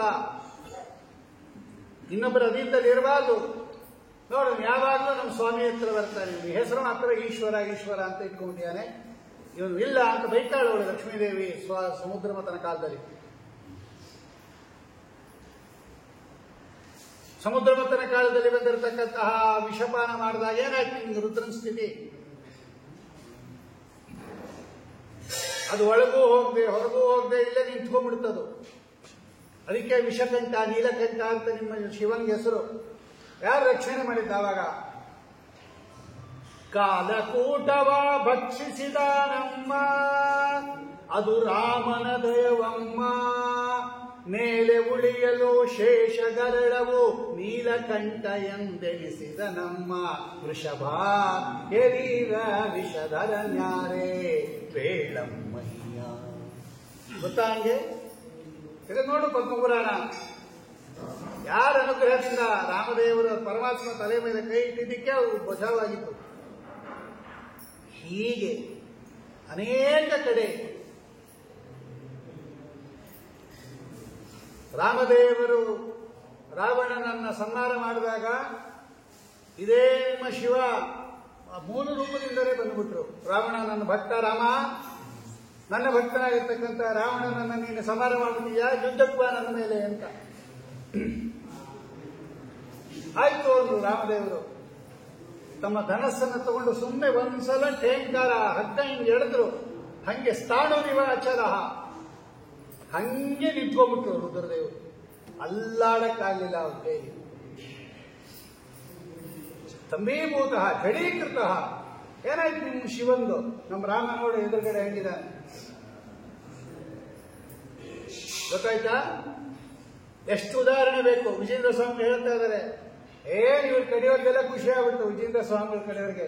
ಭಕ್ತಾನಾಂ ಮಾನಸಾಂಬೋಜ ಭಾನವೇ.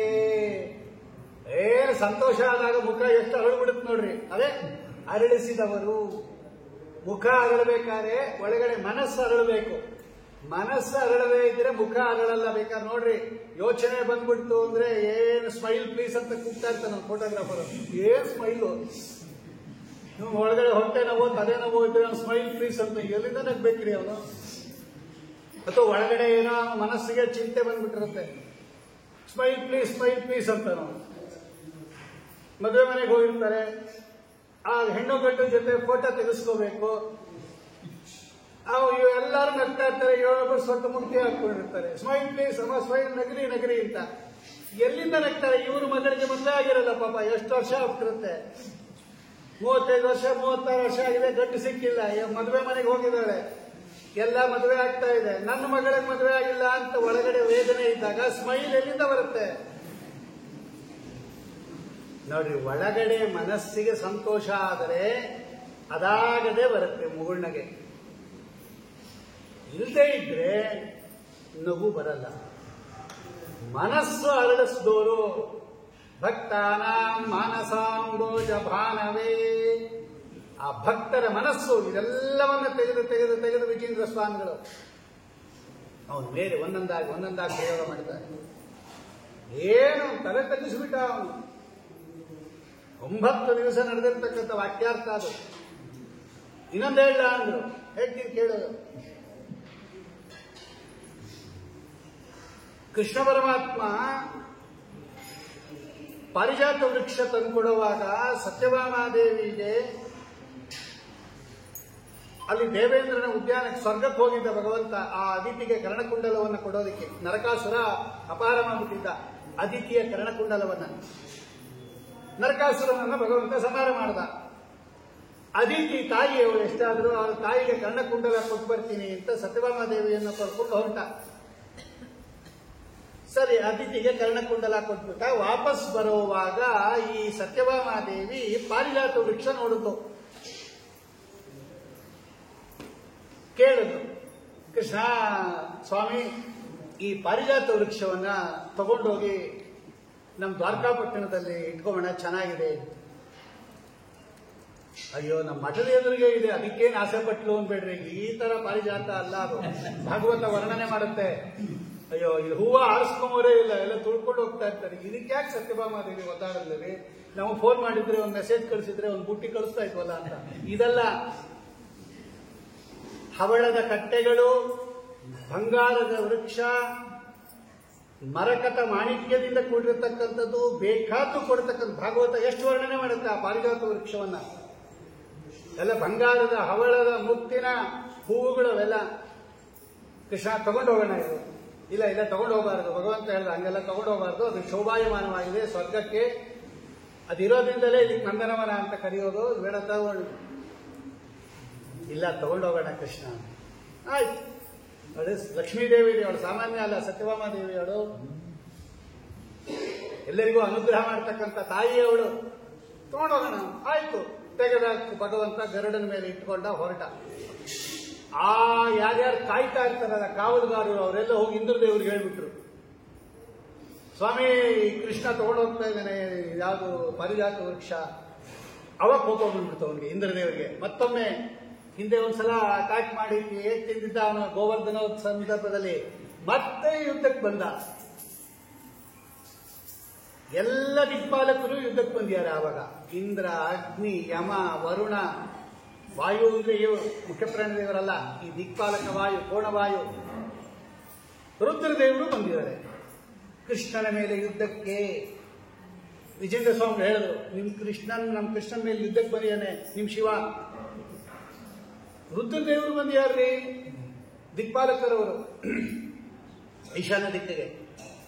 ಆಗೇನಾಯ್ತು ಗೊತ್ತಾ, ಈ ಗರುಡ ದೇವರು ಏನಿದ್ದಾರೆ, ಆ ಗರುಡ ದೇವರು ರುದ್ರದೇವರು ಕೂತಿರ್ತಕ್ಕಂಥ ನಂದಿ ಇದಾನಲ್ಲ, ಅದರ 2 ಕೊಂಬನ್ನ ಹಿಡಿದು ತಿರುಗಿಸಿ ಎಸ್ತು ಬಿಟ್ಟಿಯಾನ ಅವನು.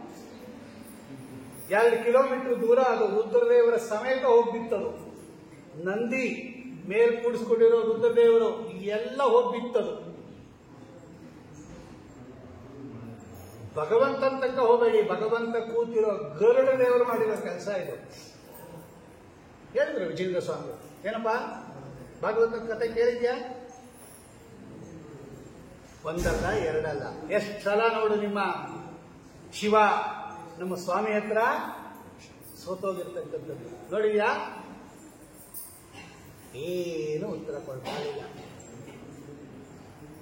ಅದ್ಭುತವಾಗಿರ್ತಕ್ಕಂಥ ಹಾಗೇ ಮಾಡಬೇಕು. ಕೆಲವು ಪುರಾಣಗಳಲ್ಲಿ ಹಿಂಗಿದೆ, ಕೆಲವು ಪುರಾಣಗಳ ಹಂಗಿದೆಲ್ಲ. ಏನ್ ಮಾಡ್ಬೇಕು ಅಂದ ನಾವೊಂದಷ್ಟು ಹೇಳಿದೆ, ನೀವು ಒಂದಷ್ಟು ಹೇಳಿದ್ರಿ. ಇಬ್ರು ಸರ್ವೋತ್ತಮ ಅಲ್ಲ ಅಂದ್ಬಿಟ್ಟ ಅವನು. ಬೇಡ, ಹಾಗಾದ್ರೆ ಇಬ್ಬರನ್ನು ತೆಗೆದಾಕ್ಬೋಣ. ಬೇಡ, ಅವನು ಸ್ವಲ್ಪ ದೋಷ ಇದೆ, ಇವನು ಸ್ವಲ್ಪ ದೋಷ ಇದೆ, ಇಬ್ಬರು ಇಲ್ಲ. ವೇದ ಕೊಟ್ಟರು ಅವಾಗ. ವಿಜೇಂದ್ರ ಸ್ವಾಮಿ ಹೇಳ್ತಾರೆ, ಪುರಾಣಗಳಲ್ಲಿ ವಿರೋಧ ಬಂದಾಗ ಎಲ್ಲಿಂದ ಪರಿಹಾರ ಮಾಡಬೇಕದು? ವೇದದಿಂದ ಪರಿಹಾರ ಮಾಡಬೇಕು. ಮೂಲಕ್ಕೆ ಹೋಗ್ಬೇಕದು, ಸೂತ್ರದಿಂದ ಪರಿಹಾರ ಮಾಡಬೇಕು. ನಿರ್ಣಾಯಕ ಸೂತ್ರ ಅದು. ಅದೇ ಸೂತ್ರ ಪತ್ಯುರ ಸಾಮಂಜಸ್ಯ ತೋರಿಸಿದ್ರು. ನೋಡಿ ವೇದವ್ಯಾಸ ದೇವರು ಯಾರಿಗೆ ದೋಷತ್ವ ಹೇಳಿರೋದವರು?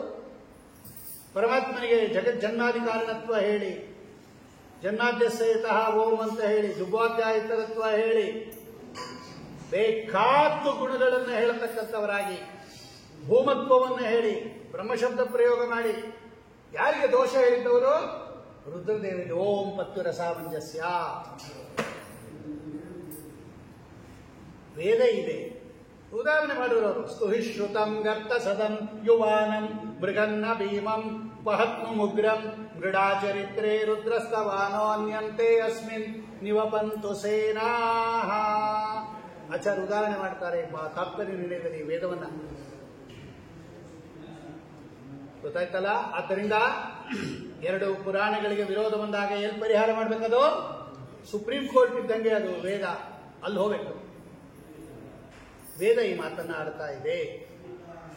ನೀನೇನ್ ಹೇಳಿದಿ? ನಿಮ್ಮ ಕೃಷ್ಣ ನಮ್ಮ ರುದ್ರದೇವರನ್ನ ಆರಾಧನೆ ಮಾಡಿ ಮಗನನ್ನ ಪಡೆದ ಅಂತ ತಾನೇ ನೀನು ಹೇಳಿದ್ದು ಭಾಗವತದ ಕಥಾ. ಅದು ಪ್ರದ್ಯುಮ್ನನ್ನು ಪಡೆದಿರ್ತಕ್ಕಂಥದ್ದು ಅದೆಲ್ಲಿದೆ? ವೇದದಲ್ಲಿದೆ. ಕುಮಾರಶ್ಚಿತ್ವಿತರಂ ವಂದಮಾನಂ ರುದ್ರೋ ನಾಮ. ವಾದರಾಜರು ಬರೀತಾರೆ, ವಿಜೇಂದ್ರ ಸ್ವಾಮಿಗಳು ತೋರಿಸ್ತಾರೆ ಅದನ್ನ. ವೇದ ನೋಡಿ ಏನ್ ಹೇಳ್ತಾ ಇದೆ. ಇದರ ಕತೆ ಅಲ್ಲಿದೆ, ವೇದದಲ್ಲಿದೆ. ಹೌದು, ನಮ್ಮ ಪರಮಾತ್ಮ ರುದ್ರದೇವರಿಗೆ ಹೋಗಿ ನಮಸ್ಕಾರ ಮಾಡಿ ತಪಸ್ ಮಾಡಿ, ಹರಿವಂಶದಲ್ಲೂ ಇದೆ ಈ ಕತೆ, ಭಾಗವತದಲ್ಲೂ ಇದೆ. ನಾವು ತಪಸ್ ಮಾಡಿದೆ. ಯಾಕೆ ಮಾಡ್ದ? ನಮಗೆಲ್ಲ ತೋರ್ಸಕ್ ಮಾಡಿರೋದು ಭಗವಂತ. ಅಲ್ಲಿ ರುದ್ರದೇವರು ಏನ್ ಹೇಳಿದ್ರು ಗೊತ್ತಾ? ಅವಾಗ ಗೊತ್ತಾ ನಿಂಗೆ? ಕುಮಾರಶ್ಚಿತ್ಪಿತರಂ ವಂದಮಾನ ರುದ್ರೋ ನಾಮ. ನನಾಮ ಅಲ್ಲ ಅದು, ನಾಮ ಅನ್ನತ್ತೆ ವೇದ. ಅವನೇನ್ ಹೇಳ್ತಾನೆ ಅಂದ್ರೆ, ನಿಮ್ ಕೃಷ್ಣ ರುದ್ರದೇವರಿಗೆ ನಮಸ್ಕಾರ ಮಾಡಿದ್ ಯಾಕೆ? ನಾಟಕ ತಾನೆ ಅದು, ಸುಮ್ಮನೆ ತೋರ್ಸಕ್ತಾನೆ. ಹಂಗೆ ನಮ್ಮ ರುದ್ರ ಕೃಷ್ಣನ್ ನಮಸ್ಕಾರ ಮಾಡಿದ್ದು ಕೂಡ ನಾಟಕ ಅಂತ ನಾವು ಹೇಳ್ತೀವಿ ಅಂದ್ರು. ಅಲ್ಲ ಅಂದ್ರೆ ವಿಜೇಂದ್ರ ಸ್ವಾಮಿ, ಅಲ್ಲ ಕೃಷ್ಣ ರುದ್ರದೇವರಿಗೆ ನಮಸ್ಕಾರ ಮಾಡಿದ್ದು ನಾಟಕನೇ, ಅದು ಜಗತ್ತಿಗೆ ತೋರ್ಸಕ್ಕೋಸ್ಕರ. ನೀವೆಲ್ಲ ಸತ್ಸಂತಾನ ಆಗಬೇಕಾದ್ರೆ ರುದ್ರದೇವರ ಅನುಗ್ರಹ ಪಡಿಬೇಕು. ಶ್ರೀನಿವಾಸ ಕಲ್ಯಾಣದಲ್ಲಿ ಬಕುಳಾದೇವಿಯನ್ನ ಆಕಾಶರಾಜನ ಪಟ್ಟಣಕ್ಕೆ ಕಳಿಸೋವಾಗ ಸ್ವಾಮಿ ಹೇಳ್ತಾನೆ, ಅಮ್ಮ ಬೆಟ್ಟ ಇಳಿ, ಕಪಿಲ್ ತೀರ್ಥಕ್ಕೆ ಹೋಗು, ಕಪಿಲ್ ತೀರ್ಥದಲ್ಲಿ ಸ್ನಾನ ಮಾಡು, ಕಪಿಲೇಶ್ವರನ ದರ್ಶನ ಮಾಡು, ನಮಸ್ಕಾರ ಮಾಡು, ಕೇಳ್ಕೋ, ಶ್ರೀನಿವಾಸನ್ ಕಲ್ಯಾಣ ಆಗಲಿ ಅಂತಾನೆ ಭಗವಂತ. ಶ್ರೀನಿವಾಸ ದೇವರು ತನ್ನ ಕಲ್ಯಾಣಕ್ಕೋಸ್ಕರ ಕೇಳ್ಕೋ ಕಪಿಲೇಶ್ವರನ ಅಂತಾನೆ ತಾಯಿಗೆ. ಯಾಕೆ ಹೇಳ್ದ ಮಾತು? ಯಾರ್ಯಾರಿಗೆ ಕಲ್ಯಾಣಾಕಾಂಕ್ಷಿಗಳಾಗಿದ್ದಾರೆ, ಯಾರ್ಯಾರಿಗೆ ದಾಂಪತ್ಯ ಚೆನ್ನಾಗಿರ್ಬೇಕು, ಇವರೆಲ್ಲ ಪಾರ್ವತೀಪತಿಗಳಾಗಿರ್ತಕ್ಕಂತಹ ಉಮಾ ಮಹೇಶ್ವರರನ್ನ ಸೇವೆ ಮಾಡಬೇಕು ಅನ್ನೋದನ್ನು ಜಗತ್ತಿಗೆ ತೋರ್ಸಕ್ಕೋಸ್ಕರ ಭಗವಂತ ಮಾಡಿದ್ದು. ಆದರೆ ರುದ್ರದೇವರು ಮಾಡಿದ್ದು ಅಲ್ಲ. ಅದಕ್ಕೆ ಆ ವೇದ ಎಳೆದು ಹೇಳ್ತಾ ಇದೆ, ನಾನಾಮ ಜ್ಞಾನಭಕ್ತ್ಯಾದಿಗಳಿಂದ ಭಕ್ತಿ ಪುರಸ್ಸರವಾಗಿ ನಮಸ್ಕಾರ ಮಾಡಿದ್ರು ಅವರು ರುದ್ರದೇವರು. ವಾದಿರಾಜ ಸ್ವಾಮಿಗಳು ಹರಿಭಕ್ತಿ ಲತಾದಲ್ಲಿ ಎಲ್ಲ ತೋರಿಸ್ತಾರೆ. ಅತ್ಯದ್ಭುತವಾದ ಗ್ರಂಥ ಅದು. ಅವರು ವಿಚಾರ ಮಾಡ್ಯಾರೆ, ವಿಶ್ಲೇಷಣೆ ಮಾಡ್ಯಾರೆ. ಅದು ಹಿಂಗೇನೆ. ಆ ಹರಿಭಕ್ತಿ ಲತಾ ಅನ್ನೋದು ಕೂಡ ವಾಕ್ಯಾರ್ಥ ಗ್ರಂಥ. ಅದು ವಾದಿರಾಜ ಸ್ವಾಮಿಗಳಿಗೆ ಮತ್ತು ಸೋದೆ ಅರಸಪ್ಪ ನಾಯಕನಿಗೆ ನಡೆದಿರತಕ್ಕಂಥ ವಾಕ್ಯಾರ್ಥವನ್ನೇ ಹರಿಭಕ್ತಿ ಲತಾ ಅನ್ನೋ ಗ್ರಂಥದಲ್ಲಿ ಬರೆದಿರೋದು ಅಂತ ತೋರಿಸ್ತಾರೆ ಅವರು. ಅದು ಬರೀತಾರೆ ಅವರು. ಅವರು ಹಂಗೆ ಅವ ಶೈವ. ರುದ್ರದೇವರು ಕೃಷ್ಣನಿಗೆ ನಮಸ್ಕಾರ ಮಾಡಿದ್ದು ಭಕ್ತಿಯಿಂದನೇ ನಮಸ್ಕಾರ ಮಾಡಿದ್ದು. ರುದ್ರದೇವರಿಗೆ ಬಹಳ ನಾಚಿಕೆ ಆಗೋಯ್ತಂತೆ. ಏನ್ ಸ್ವಾಮಿ, ನೀನ್ ನಂಗೆ ನಮಸ್ಕಾರ ಮಾಡೋದು ಅಂದ್ರೇನು, ನೀನ್ ನಂಗೆ ತಪಸ್ ಮಾಡೋದು ಅಂದ್ರೇನು? ಸುಮ್ಮನೆ ಕಣ ರುದ್ರ, ಇದು ನಿಜ ಅಂತ ತಿಳ್ಕೊಂಡ್ಬಿಡ್ಬೇಡ, ನಾಟಕ ಇದು ಅಂದ ಭಗವಂತ. ನೀ ನಾಟಕ ಗಾನ ಮಾಡು, ಸಿನಿಮಾ ಗಾನ ಮಾಡು, ನನ್ನನ್ನು ಯಾಕೆ ಇಟ್ಕೊಂಡು ಇದ್ರು? ಬೇರೆ ಯಾರು ಸಿಗ್ಲಿಲ್ವ ನಿಂಗೆ? ಈ ದೊಡ್ಡ ತಾತನೋ ಮುತ್ತಾತನೋ ಬಂದ್ಬಿಟ್ಟು ನಿಮ್ಗೆ ನಮಸ್ಕಾರ ಮಾಡ್ಬಿಟ್ಟು ನಾಟಕಕ್ಕೆ ಮಾಡಿದ್ದೀನಿ ಅಂದ್ರೆ, ಅಪ್ಪ ಸ್ವಾಮಿ ನೀ ನಾಟಕನೂ ಮಾಡಬೇಡ, ಸಿನಿಮಾ ನನ್ ಗತಿ ಹೇಳು ಅಂತ. ದೊಡ್ಡವ್ರ ಕೈಯಲ್ಲಿ ನಮಸ್ಕಾರ ಮಾಡಿಸ್ಕೊಂಡ್ರೆ ಇವನಿಗೆ ಹಾನಿ. ರುದ್ರದೇವ್ ಕೇಳಿದ್ರಂತೆ, ನೀ ನನ್ನ ಹತ್ರ ಬಂದು ಯಾಕೆ ನಮಸ್ಕಾರ ಮಾಡ್ತೀಯ ಸ್ವಾಮಿ ಅಂತ ಹೇಳಿ ತಾವು ನಮಸ್ಕಾರ ಪ್ರತಿನಾಮ ರಿವರ್ಸ್ ಇವ್ರು ನಾವು ನಮಸ್ಕಾರ ಮಾಡಿದ್ರಂತೆ. ನಾ ಮಾಡ್ತೀನಿ ಕೇಳು ಅಂತ. ಹರಿವಂಶದಲ್ಲಿ ಇದೆ, ಕೇಳ್ರಿ ಬೇಕಾದ್ರೆ. ಆ ಕಡೆಗೆ ಆ ಘಂಟಾಕರ್ಣನ ಇದು ಬಂದಾಗ ಇದೆಲ್ಲ ವಿಜೇಂದ್ರ ಸ್ವಾಮಿಗಳು ಹೇಳ್ತಕ್ಕಂಥವರಾಗಿ ಪುರಾಣಗಳಿಗೆ ವಿರೋಧ ಬಂದಾಗ ವೇದಕ್ಕೆ ಹೋಗಬೇಕು, ಸೂತ್ರಕ್ಕೆ ಹೋಗಬೇಕು. ಸೂತ್ರಕಾರರು ಹೇಳ್ತಾರೆ ಪತ್ಯುರ ಸಾಮಂಜಸ್ಯ, ಪಶುಪತಿ ಸರ್ವೋತ್ತಮ ಅಲ್ಲ.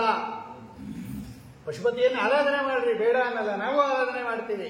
ಎಲ್ಲಿಟ್ಟು ತಾರತಮ್ಯದಲ್ಲಿ ಅಲ್ಲಿ ಆರಾಧನೆ ಮಾಡಬೇಕು. ರಮೆಯ ರಸಗೆ ಇವ ಮೊಮ್ಮಗ ನಮ್ಮ ಸ್ವಾಮಿಯ ಅಧೀನದಲ್ಲಿ ಇರ್ತಕ್ಕಂಥವನು, ಬ್ರಹ್ಮದೇವರ ಮಗ ಅವನು. ಅಂತಹ ಈ ರೀತಿಯಾಗಿರ್ತಕ್ಕಂತಹ ವಾಕ್ಯಾರ್ಥವನ್ನು ಮಾಡಿ ಎಮ್ಮೆ ಬಸವ ಲಿಂಗರಾಜೇಂದ್ರನನ್ನ 9ನೇ ದಿವಸ ಅತ್ಯದ್ಭುತವಾಗಿರ್ತಕ್ಕಂತಹ ರೀತಿಯಲ್ಲಿ ಭಗವಂತನ ಸರ್ವೋತ್ತಮತ್ವವನ್ನು ಏನು ಪುಂಖಾನುಪುಂಖವಾಗಿ ನಸ್ತಿ ನಾರಾಯಣ ಸಮಂ ನ ಭೂತೋ ನ ಭವಿಷ್ಯತಿ ಏತೇನ ಸತ್ಯವಾಕ್ಯೇನ ಸರ್ವಾರ್ಥ ಸಾಧಯಾಮ್ಯಹಂ. ಮಹಾಭಾರತ ಹೇಳ್ತಾ ಇದೆ, ಕೇಳು. ಅಗ್ನಿರ್ವೈದೇವ ನಾಮವಃ ವಿಷ್ಣು ಪರಮಃ. ವೇದ ಹೇಳ್ತಾ ಇದೆ, ಕೇಳ್ರಿ. ಅಂತಹ ಭಗವಂತನ ಸರ್ವೋತ್ತಮತ್ವವನ್ನು ಸ್ಥಾಪನೆ ಮಾಡಿದಾಗ ಭಕ್ತಾನಾಂ ಮಾನಸಾಂಬೋಜ ಭಾನವೇ ಕಾಮಧೇನವೇ, ಎಲ್ಲರ ಮನಸ್ಸು ಅಂತಕ್ಕಂತಹ ಕಮಲ ಅರಳಿಬಿಡ್ತು ಆಗ. ಅಂತಹ ಅತ್ಯದ್ಭುತವಾಗಿರ್ತಕ್ಕಂತಹ ವಿಜೇಂದ್ರ ಸ್ವಾಮಿಗಳು ಅಂದ್ರೆ ವಾಕ್ಯಾರ್ಥಕ್ಕೆ ಕುಶಲರು.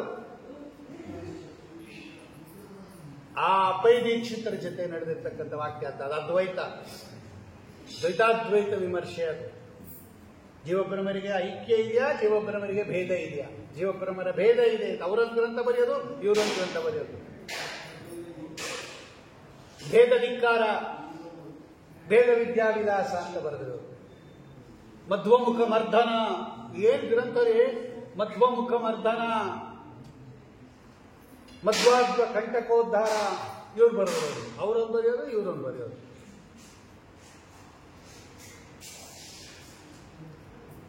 ಎಷ್ಟು ಪ್ರಾವೀಣ್ಯತೆ ಯಾವ ಕಾಲಕ್ಕೆ! ಅಂತಹ ದೊಡ್ಡ ದೊಡ್ಡ ಪರವಾದಿಗಳನ್ನೆಲ್ಲ ನಿಗ್ರಹ ಮಾಡಿ ನಮ್ಮ ಮತದ ಕೀರ್ತಿ ಪತಾಕೆಯನ್ನು ಹಾರಿಸಿರ್ತಕ್ಕಂತಹ ಮಹಾನುಭಾವರವರು. ಚತುರತೆ ಅಂದ್ರೆ ಮೂರ್ತಿ, ಅದಕ್ಕೆ ಚಾತುರ್ಯಿಕಾಕೃತಿ ಚತುರಧಿಕ ಶತಗ್ರಂಥ ರತ್ನ ಪ್ರಣೇತ ದೂತಾರಾತಿ ಪ್ರಬಂಧ. ಏನು ಆರಾತಿ, ಒಂದು ದೋಷ ಇಲ್ಲ, ಅದು ನಿರ್ದಿಷ್ಟವಾಗಿರ್ತಕ್ಕಂಥ ಶ್ರೀಮದ್ ಆಚಾರ್ಯರ ಸರ್ವಮೂಲ ಗ್ರಂಥ. ಆಚಾರ್ಯರ ಗ್ರಂಥಕ್ಕೆ ಬರೆದಿದ್ದಾರೆ, ಟೀಕಾರಾಯರ ಗ್ರಂಥಕ್ಕೆ ಬರೆದಿದ್ದಾರೆ, ವ್ಯಾಸರಾಜರ ಗ್ರಂಥಕ್ಕೆ ಬರೆದಿದ್ದಾರೆ. ಇದೇ ಆಮೋದ ನ್ಯಾಯಾಮೃತ ವ್ಯಾಸರಾಜರದು, ಅದಕ್ಕೆ ಇದೆ ನ್ಯಾಯಾಮೃತ ಆಮೋದ ಅಂತ ಗ್ರಂಥ ಅವರು ವಿಜೇಂದ್ರ ಸ್ವಾಮಿಗಳದು. ಲಘ್ವಾಮೋದ ಗುರುವಾಮೋದ ಎರಡು. ಏನು ಸುಂದರವಾಗಿ ನಿರೂಪಣೆ ಮಾಡಿರ್ತಕ್ಕಂತಹ 104 ಗ್ರಂಥದ ಹೆಸರು ಹೇಳಿದವನೇ ಪಂಡಿತ ಅಂತಾರೆ ಅವರು. ರಾಘವೇಂದ್ರ ವಿಜಯಕಾರ, ರಾಘವೇಂದ್ರ ವಿಜಯ ಅಂತ ಒಂದು ಗ್ರಂಥ ಇದೆಯಲ್ಲ, ಅವ್ರು ಹೇಳ್ತಾರೆ ವಿಜೇಂದ್ರ ಸ್ವಾಮಿಗಳ 104 ಗ್ರಂಥವನ್ನ ತಪ್ಪಿಲ್ಲದೆ ಯಾರು ಬೈಹಾಟ್ ಮಾಡಿ ಹೇಳ್ಬಿಡ್ತಾರೋ, ಓದೋದು ಬೇಡ, ಹೇಳ್ತಾರೋ ಅವನೇ ಪಂಡಿತ ಅಂತಾರೆ ಅವರು. ಜೈಮಿನಿ ಮಾತಾಡುತ್ತೆ, ಪೂರ್ವಮೀಮಾಂಸಾ ಶಾಸ್ತ್ರ, ವ್ಯಾಕರಣ ಶಾಸ್ತ್ರ, ನ್ಯಾಯಶಾಸ್ತ್ರ, ವೇದಾಂತ, ಸ್ತೋತ್ರಗಳು, ಒಂದಲ್ಲ ಎರಡಲ್ಲ, ಬರದೆ ನೋಡಿ. ದಶಪ್ರಕರಣಗಳಿಗೆ ಟೀಕಾ, ದಶೋಪನಿಷತ್ ಟೀಕಾಕ್ಕೆ ಟಿಪ್ಪಣಿಗಳು ಎಲ್ಲ ಬಿಂದು. ವಿಜೇಂದ್ರ ಸ್ವಾಮಿಗಳ ಗ್ರಂಥಕ್ಕೆ ಟಿಪ್ಪಣಿಗಳಿಗೆಲ್ಲ ಬಿಂದು ಅಂತ ಕರೀತಾರೆ. ಏನು ಸುಂದರವಾಗಿ ಬರೀತಾರೆ ಗೊತ್ತಾ ಅವರು, ನಮ್ಗೆ ಅರ್ಥವೇ ಆಗೋದಿಲ್ಲ ಆ ಪ್ರಮೇಯಗಳು. ಎಷ್ಟು ಸುಂದರವಾಗಿ ವಿಜೇಂದ್ರ ಸ್ವಾಮಿಗಳು ತಿಳಿಸ್ಕೊಡ್ತಾರೆ. ಅಂತಹ ಸುಧಾ ಟಿಪ್ಪಣಿ, ನ್ಯಾಯಸುಧಾಕ್ಕೆ ಟಿಪ್ಪಣಿ ಬರೆದಿದ್ದಾರೆ. ಏನು ಅತ್ಯದ್ಭುತವಾಗಿರ್ತಕ್ಕಂತಹ ವ್ಯಾಖ್ಯಾನವನ್ನು ರಚನೆ ಮಾಡತಕ್ಕಂಥವರಾಗಿ, ಅದರ ಮೇಲೆ ಸ್ಫುಟ ವಿದಿತ ಚತುಷ್ಷಷ್ಟಿ ವಿದ್ಯಾ ವಿಶೇಷ, 64 ಕಲೆಗಳಲ್ಲಿ ಸ್ಫುಟ ವಿದಿತ. ಬರೀ ಏನ ಸುಮ್ಮನೆ ಓದಿದ್ದೀನಿ ಹಂಗಲ್ಲ, ಪರೀಕ್ಷೆಗೆ ಇಟ್ಬಿಡೋಷ್ಟು ಪ್ರಾವೀಣ್ಯತೆ ಇದೆ ಅವರಿಗೆ. ಅವ್ರು ಹಾಕಿಸ್ಬಿಡೋದಂತೆ ತಮ್ಮ ಮಠದ ಮುಂದೆ ಬೋರ್ಡು, ಪರಮಾತ್ಮನ ಅನುಗ್ರಹದಿಂದ, ರಾಮದೇವರ ಅನುಗ್ರಹದಿಂದ 64 ಕಲೆಗಳಲ್ಲಿ ನಾವು ನಿಷ್ಣಾತರಾಗಿದ್ದೀವಿ, ಯಾರು ಬೇಕಾದರೂ ಪರೀಕ್ಷೆ ಮಾಡ್ಬೋದು, ಓಪನ್ ಚಾಲೆಂಜ್ ಬೋರ್ಡ್ ಬರೆಸಿ ಇಟ್ಬಿಟ್ಟಿರುವಂತೆ, ಯಾರು ಬೇಕಾದರೂ ಪರೀಕ್ಷೆ ಮಾಡಬಹುದು. 64 ವಿದ್ಯೆಗಳಲ್ಲಿ ಎಲ್ಲರೂ ಬಂದವರ ಹತ್ರ ವಿದ್ಯಾ ಪ್ರದರ್ಶನ ಮಾಡಿ ಸೋತ ಕಥೆ ಎಲ್ಲ ಗೊತ್ತು ನಿಮಗೆ. ಅದು ವಾದ್ಯವಾದನ ಆಗಿರ್ಬೋದು, ಅಥವಾ ದೊಂಬರಾಟ ಆಗಿರ್ಬೋದು, ಚಿತ್ರಕಲೆ ಆಗಿರ್ಬೋದು, ಶಿಲ್ಪಕಲೆ ಆಗಿರ್ಬೋದು, ಹಾಡು ಹೇಳೋದು ಆಗಿರ್ಬೋದು, ಯಾವುದಾನ 64 ಕಲೆಗಳಲ್ಲಿ ನಿಷ್ಣಾತರಾಗಿರ್ತಕ್ಕಂಥವರೆಲ್ಲ ಎಲ್ಲಿಂದ ಬಂದದೋ, ವ್ಯಾಸರಾಜರಿಂದ ಬಂದ ಬಳುವಳಿಯದು, ಅವರಿಂದ ಬಂದಿರೋದು. ಅವರು 64 ಕಲೆಗಳಲ್ಲಿ ಅವರು ನಿಷ್ಣಾತರು. ಅವರು ಬಂದಿದ್ದಲ್ಲಿ ಅವ್ರು ಶ್ರೀಪಾದರಾಜರಿಂದ ಬಂದಿದ್ದವ್ರಿಗೆ, ಅವರು 64 ಕಲೆಗಳಲ್ಲಿ ನಿಷ್ಣಾತರು. ಅವರು ಬಂದಿದ್ದಲ್ಲಿ ಅವ್ರು ವಿಭುದೇಂದ್ರ ತೀರ್ಥರಿಂದ ಬಂದಿದ್ದವರು, ಅವರು ನಿಷ್ಣಾತರು. ಹಿಂಗೆ ಅತ್ಯದ್ಭುತವಾಗಿರ್ತಕ್ಕಂಥದ್ದು. ಒಂದು ಹೇಳ್ಬಿಟ್ಟು ಮುಗಿಸ್ಬಿಡ್ತೀನಿ. ದೊಂಬರಾಟ ಒಂದು ಬಂದ, ದೊಂಬರಾಟ ಈ ಹಗ್ಗಗಳ ಕಟ್ಟಿ ನಡೀತಾರಲ್ಲ ದೊಂಬರಾಟ, ಅವನು ಬಂದ. ಸ್ವಾಮಿ 64 ಕಲೆಗಳಲ್ಲಿ ನಿಷ್ಣಾತರು ಅಂತ ಹೇಳಿದಿರ, ದೊಂಬರಾಟ ಆಡಿಸೋನು ನಾನು, ಅದೊಂದು ಕಲೆ, ಅದು ನೀವು ಅದರಲ್ಲಿ ನಡೆಸ್ತೀರಾ, ನಾ ಮಾಡಿದ್ದು ಒಂದು ಮಾಡಿ ತೋರಿಸ್ಬಿಡಿ ಸಾಕು ಅಂದ. ಆಯ್ತು ಮಾಡಪ್ಪ ಅಂದ್ರು. ಕೂತ್ಕೊಂಡ್ರು ವಿಜೇಂದ್ರ ಸ್ವಾಮಿಗಳೆಲ್ಲ ಬಂದ್ರು. ಅವ ಏನ್ ಮಾಡ್ದ, ಆ ಕಡೆ ಒಂದು ಬೊಂಬು ಇಟ್ಟ, ಆ ಕಡೆ ಒಂದು ಬೊಂಬು ಇಟ್ಟ, ಈ ಕಡೆ ಒಂದು ಬೊಂಬು ಇಟ್ಟ, ಹಗ್ಗ ಕಟ್ಟದ, ಅದ್ರ ಮೇಲೆ ನಡಿಯಕ್ಕೆ ಶುರು ಮಾಡ್ದ.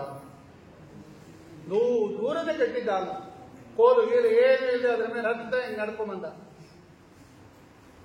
ಇದೊಂದು ಮಾಡಿ ತೋರಿಸ್ಬಿಡಿ ಸಾಕು, ಬೇರೆ ಎಲ್ಲ ಬೇಡ ಬೇಡ, ಇದೊಂದು ಮಾಡಿ ತೋರಿಸ್ಬಿಡಿ ಸಾಕು. ನಮ್ಗೇನು ಈ ಸ್ವಾಮಿಗಳು ಇವರೆಲ್ಲ ಎಲ್ಲಿ ನಡೀತಾರೆ, ಈ ಸನ್ಯಾಸಿಗಳು ನೆಲದ ಮೇಲೆ ಸರಿಯಾಗಿ ನಡೆಯಕ್ಕೆ ಬರಲ್ಲ ಇವರು, ಇವು ಹಗ್ಗದ ಮೇಲೆ ಏನು ನಡೆಯೋದು ಇವರು ಅಂತ ಸಡ್ಡೆ. ಇವರೆಲ್ಲ ಇದರಲ್ಲೇ ಎಕ್ಸ್ಪರ್ಟ್ ಇಲ್ಲ. ಏನೋ ಪೂಜೆ ಮಾಡ್ತಾರೆ, ಪಾಠ ಹೇಳ್ತಾರೆ, ಮುದ್ರಾರಣೆ ಮಾಡ್ತಾರೆ, ತೀರ್ಥ ಕೊಡ್ತಾರೆ, ಆಯ್ತು ಇಷ್ಟೇ. ಇದೆಲ್ಲ ಎಲ್ಲಿ ಬರುತ್ತೆ ಅಂತ ಅವನು ಆಯ್ತಾ ಅಂದ್ರು. ಆ ಶಿಷ್ಯನ ಕೈಲಿ ಹೇಳಿದ್ರು ವಿಜೇಂದ್ರ ಸ್ವಾಮಿ, ಅವನಿಗೇನು ನೋಡ್ತಾ ಇದ್ದ ಏನ್ ಮಾಡ್ತಾನೆ ಅಂತ. ಸರ ಸರ ಸರ ಸರ ಅವ್ರ ಶಿಷ್ಯ ಕುಂಬೇಶ್ವರನ ದೇವಸ್ಥಾನ ಮೇಲೆ ಹತ್ತದ, ಶಂಗಪಾಣಿ ದೇವಸ್ಥಾನ ಮೇಲೆ ಹತ್ತದ. ಅವನು ಆ ಗೋಪುರದಿಂದ ಈ ಗೋಪುರದ ತನಕ ಏನದು ಬಾಳೆ ನಾರು, ಇವ್ ಹಗ್ಗ ಬಾಳೆ ನೀರು ಸೇದೋ ಅದ್ರ ಮೇಲೆ ಇವನು ಮಾಡಿದ್ದೀವಿ ನಾವು ನೋಡು ಅಂದ್ರು. ಬಾಳೆ ನಾರು ಕಟ್ಸಿದ್ರು, ಅಲ್ಲಿಂದ ಅಲ್ಲಿ ದೇವಸ್ಥಾನ ನೋಡ್ಬೇಕು ನೀವು. ಆ ಕುಂಭಕೋಣದಲ್ಲಿರೋ ದೇವಸ್ಥಾನಗಳು ಬಹಳ ದೊಡ್ಡ ದೊಡ್ಡ ದೇವಸ್ಥಾನಗಳು, ಅದರಲ್ಲಿ 2 ಪ್ರಸಿದ್ಧ ದೇವಸ್ಥಾನ, ದೇವಸ್ಥಾನನೇ ದೊಡ್ಡದು, ಅದ್ರ ಗೋಪುರ ಬೇರೆ, ದೊಡ್ಡ ದೊಡ್ಡ ಗೋಪುರಗಳದು, ಅದ್ರ ತುದಿ, ಆ ಗೋಪುರ ತುದಿಯಿಂದ ಆ ಗೋಪುರ ತುದಿ ತನಕ ಬಾಳೆ ನಾರು. ಅದು ಇಲ್ಲಿಂದ ನೋಡಿದ್ರೆ ನಾರು ಕಾಣೋದೇ ಇಲ್ಲ, ಅಷ್ಟು ಮೇಲಿದೆ ಅದು. ಅದರ ಮೇಲೆ ವಿಜೇಂದ್ರ ಸ್ವಾಮಿಗಳು ಪಾದಿಕೆ ಹಾಕೊಂಡು ನಡೀತಾ ಇದ್ದಾರೆ. ಹಾವಿಗೆ ಅವ್ರದ್ದು ಮರದ್ದು ನಡೀತಾ ಇದ್ದಾರೆ. ಅದರಿಂದ ಕಪ್ಪಿಟ್ಟು ಹೋಯ್ತು ಆ ದೊಂಬರ ಹಾಕಿದವ್ರಿಗೆ. ಸ್ವಾಮಿ ಇದೇನಿದು, ನಾನೆಲ್ಲ 2 ಗೊಂಬು ನೆಟ್ಬಿಟ್ಟು ಈ ದಪ್ಪ ಹಗ್ಗದ ಮೇಲೆ ನಡೆದ್ರೆ ಇದೇ ದೊಡ್ಡದು ಅಂತ ತಿಳ್ಕೊಂಡೆ. ನೀವು ಎಲ್ಲಿ ನಡೀತಾರೆ? ಆಕಾಶದಲ್ಲಿ ನಡೀತಾ ಇದ್ದಂಗೆ ಕಾಣುತ್ತೆ. ಅದು ಏನು ವಿದ್ಯೆ ನಿಮಗೆ ಭಗವಂತನ ಅನುಗ್ರಹದಿಂದ ಬಂದಿರತಕ್ಕಂಥದ್ದು. ಇಲ್ಲ ನಮ್ದಲ್ಲ, ಎಲ್ಲ ಸ್ವಾಮಿದು ಅಂತ ಹೇಳಿ ಭಗವಂತನಿಗೆ ಸಮರ್ಪಣೆ ಮಾಡಿರ್ತಕ್ಕಂತಹ ಈ ತರ ಈ ಸನ್ಯಾಸಿಗಳಿಗೆ ತುಂಬಾ ಬೇಕಾಗಿರೋದು ಏನು ಅಂದ್ರೆ ಇಂದ್ರಿಯ ನಿಗ್ರಹ. ಅವ್ರಿಗೆ ಇಂದ್ರಿಯ ನಿಗ್ರಹ ಇರಬೇಕು ಸ್ವಾಮಿಗಳಿಗೆ. ಇದೆಯಾ? ಎಲ್ಲಿರುತ್ತೆ ನಿಮ್ಮಂತ ಸ್ವಾಮಿಗಳಿಗೆ ಇಂದ್ರಿಯ ನಿಗ್ರಹ? ಅವನ ಆ ಅಟ್ಟಹಾಸ, ಅದು ಒಂದು ಇಂದ್ರಿಯ ನಿಗ್ರಹ. ಒಂದು 64 ಕಲೆಗಳಲ್ಲಿ ಅದೊಂದು. ನೀವು ಆಹಾರ ಏನ್ ಬೇಕಾದ ಹಾಲು, ಮೊಸರು, ಗೋಡಂಬಿ, ದ್ರಾಕ್ಷಿ, ಬಾದಾಮಿ ಎಲ್ಲ ತಿಂತಾ ಇರ್ತೀರಾ. ಎಲ್ಲಿರುತ್ತೆ ನಿಮ್ಗೆ ಇಂದ್ರಿಯ ನಿಗ್ರಹ? ಏನಿರಲ್ಲ. ಅದನ್ನು ಪರೀಕ್ಷೆ ಮಾಡಬೇಕು. ಆಯ್ತು ಒಂದು ವಿಜೇಂದ್ರ ಸ್ವಾಮಿಗಳು ಆಯ್ತು. ಒಂದು 4 ಜನ ಹೆಣ್ಣು ಮಕ್ಕಳನ್ನು ಕರ್ಕೊಂಡ್ಬಂದ್ಬಿಟ್ಟಿದ್ರು ಅವರು. ಸುಂದರವಾದ ಹೆಣ್ಣು ಮಕ್ಕಳು, ಅದು ಕೂಡ. ಅವ್ರು ಏನ್ ಮಾಡ್ಬೇಕು, ಈ ವಿಜೇಂದ್ರ ಸ್ವಾಮಿಗಳಿಗೆ ಅಂಗಮರ್ದನ ಅಂತ ಮೈಯೆಲ್ಲ ಹಿಂಡ್ಬೇಕು ಅವರು. ಆ ಹೆಣ್ಣು ಮಕ್ಕಳು ಹಾವಭಾವವನ್ನು ತೋರಿಸಿ, ಅವಾಗ ನೋಡಿ ನೀವು ಇಂದ್ರಿಯ ನಿಗ್ರಹ ಪರೀಕ್ಷೆ ಮಾಡ್ತೀವಿ. ಆಯ್ತು, ಮಾಡಿದ್ರು. ಒಂದು ಬಾಳೆ ನಾರಿನಿಂದ ಮಾಡಿರ್ತಕ್ಕಂಥ ಕೌಪಿನ ಹಾಕೊಂಡು ಕೂತ್ಕೊಂಡ್ರು ಅವರು ವಿಜೇಂದ್ರ ಸ್ವಾಮಿಗಳು.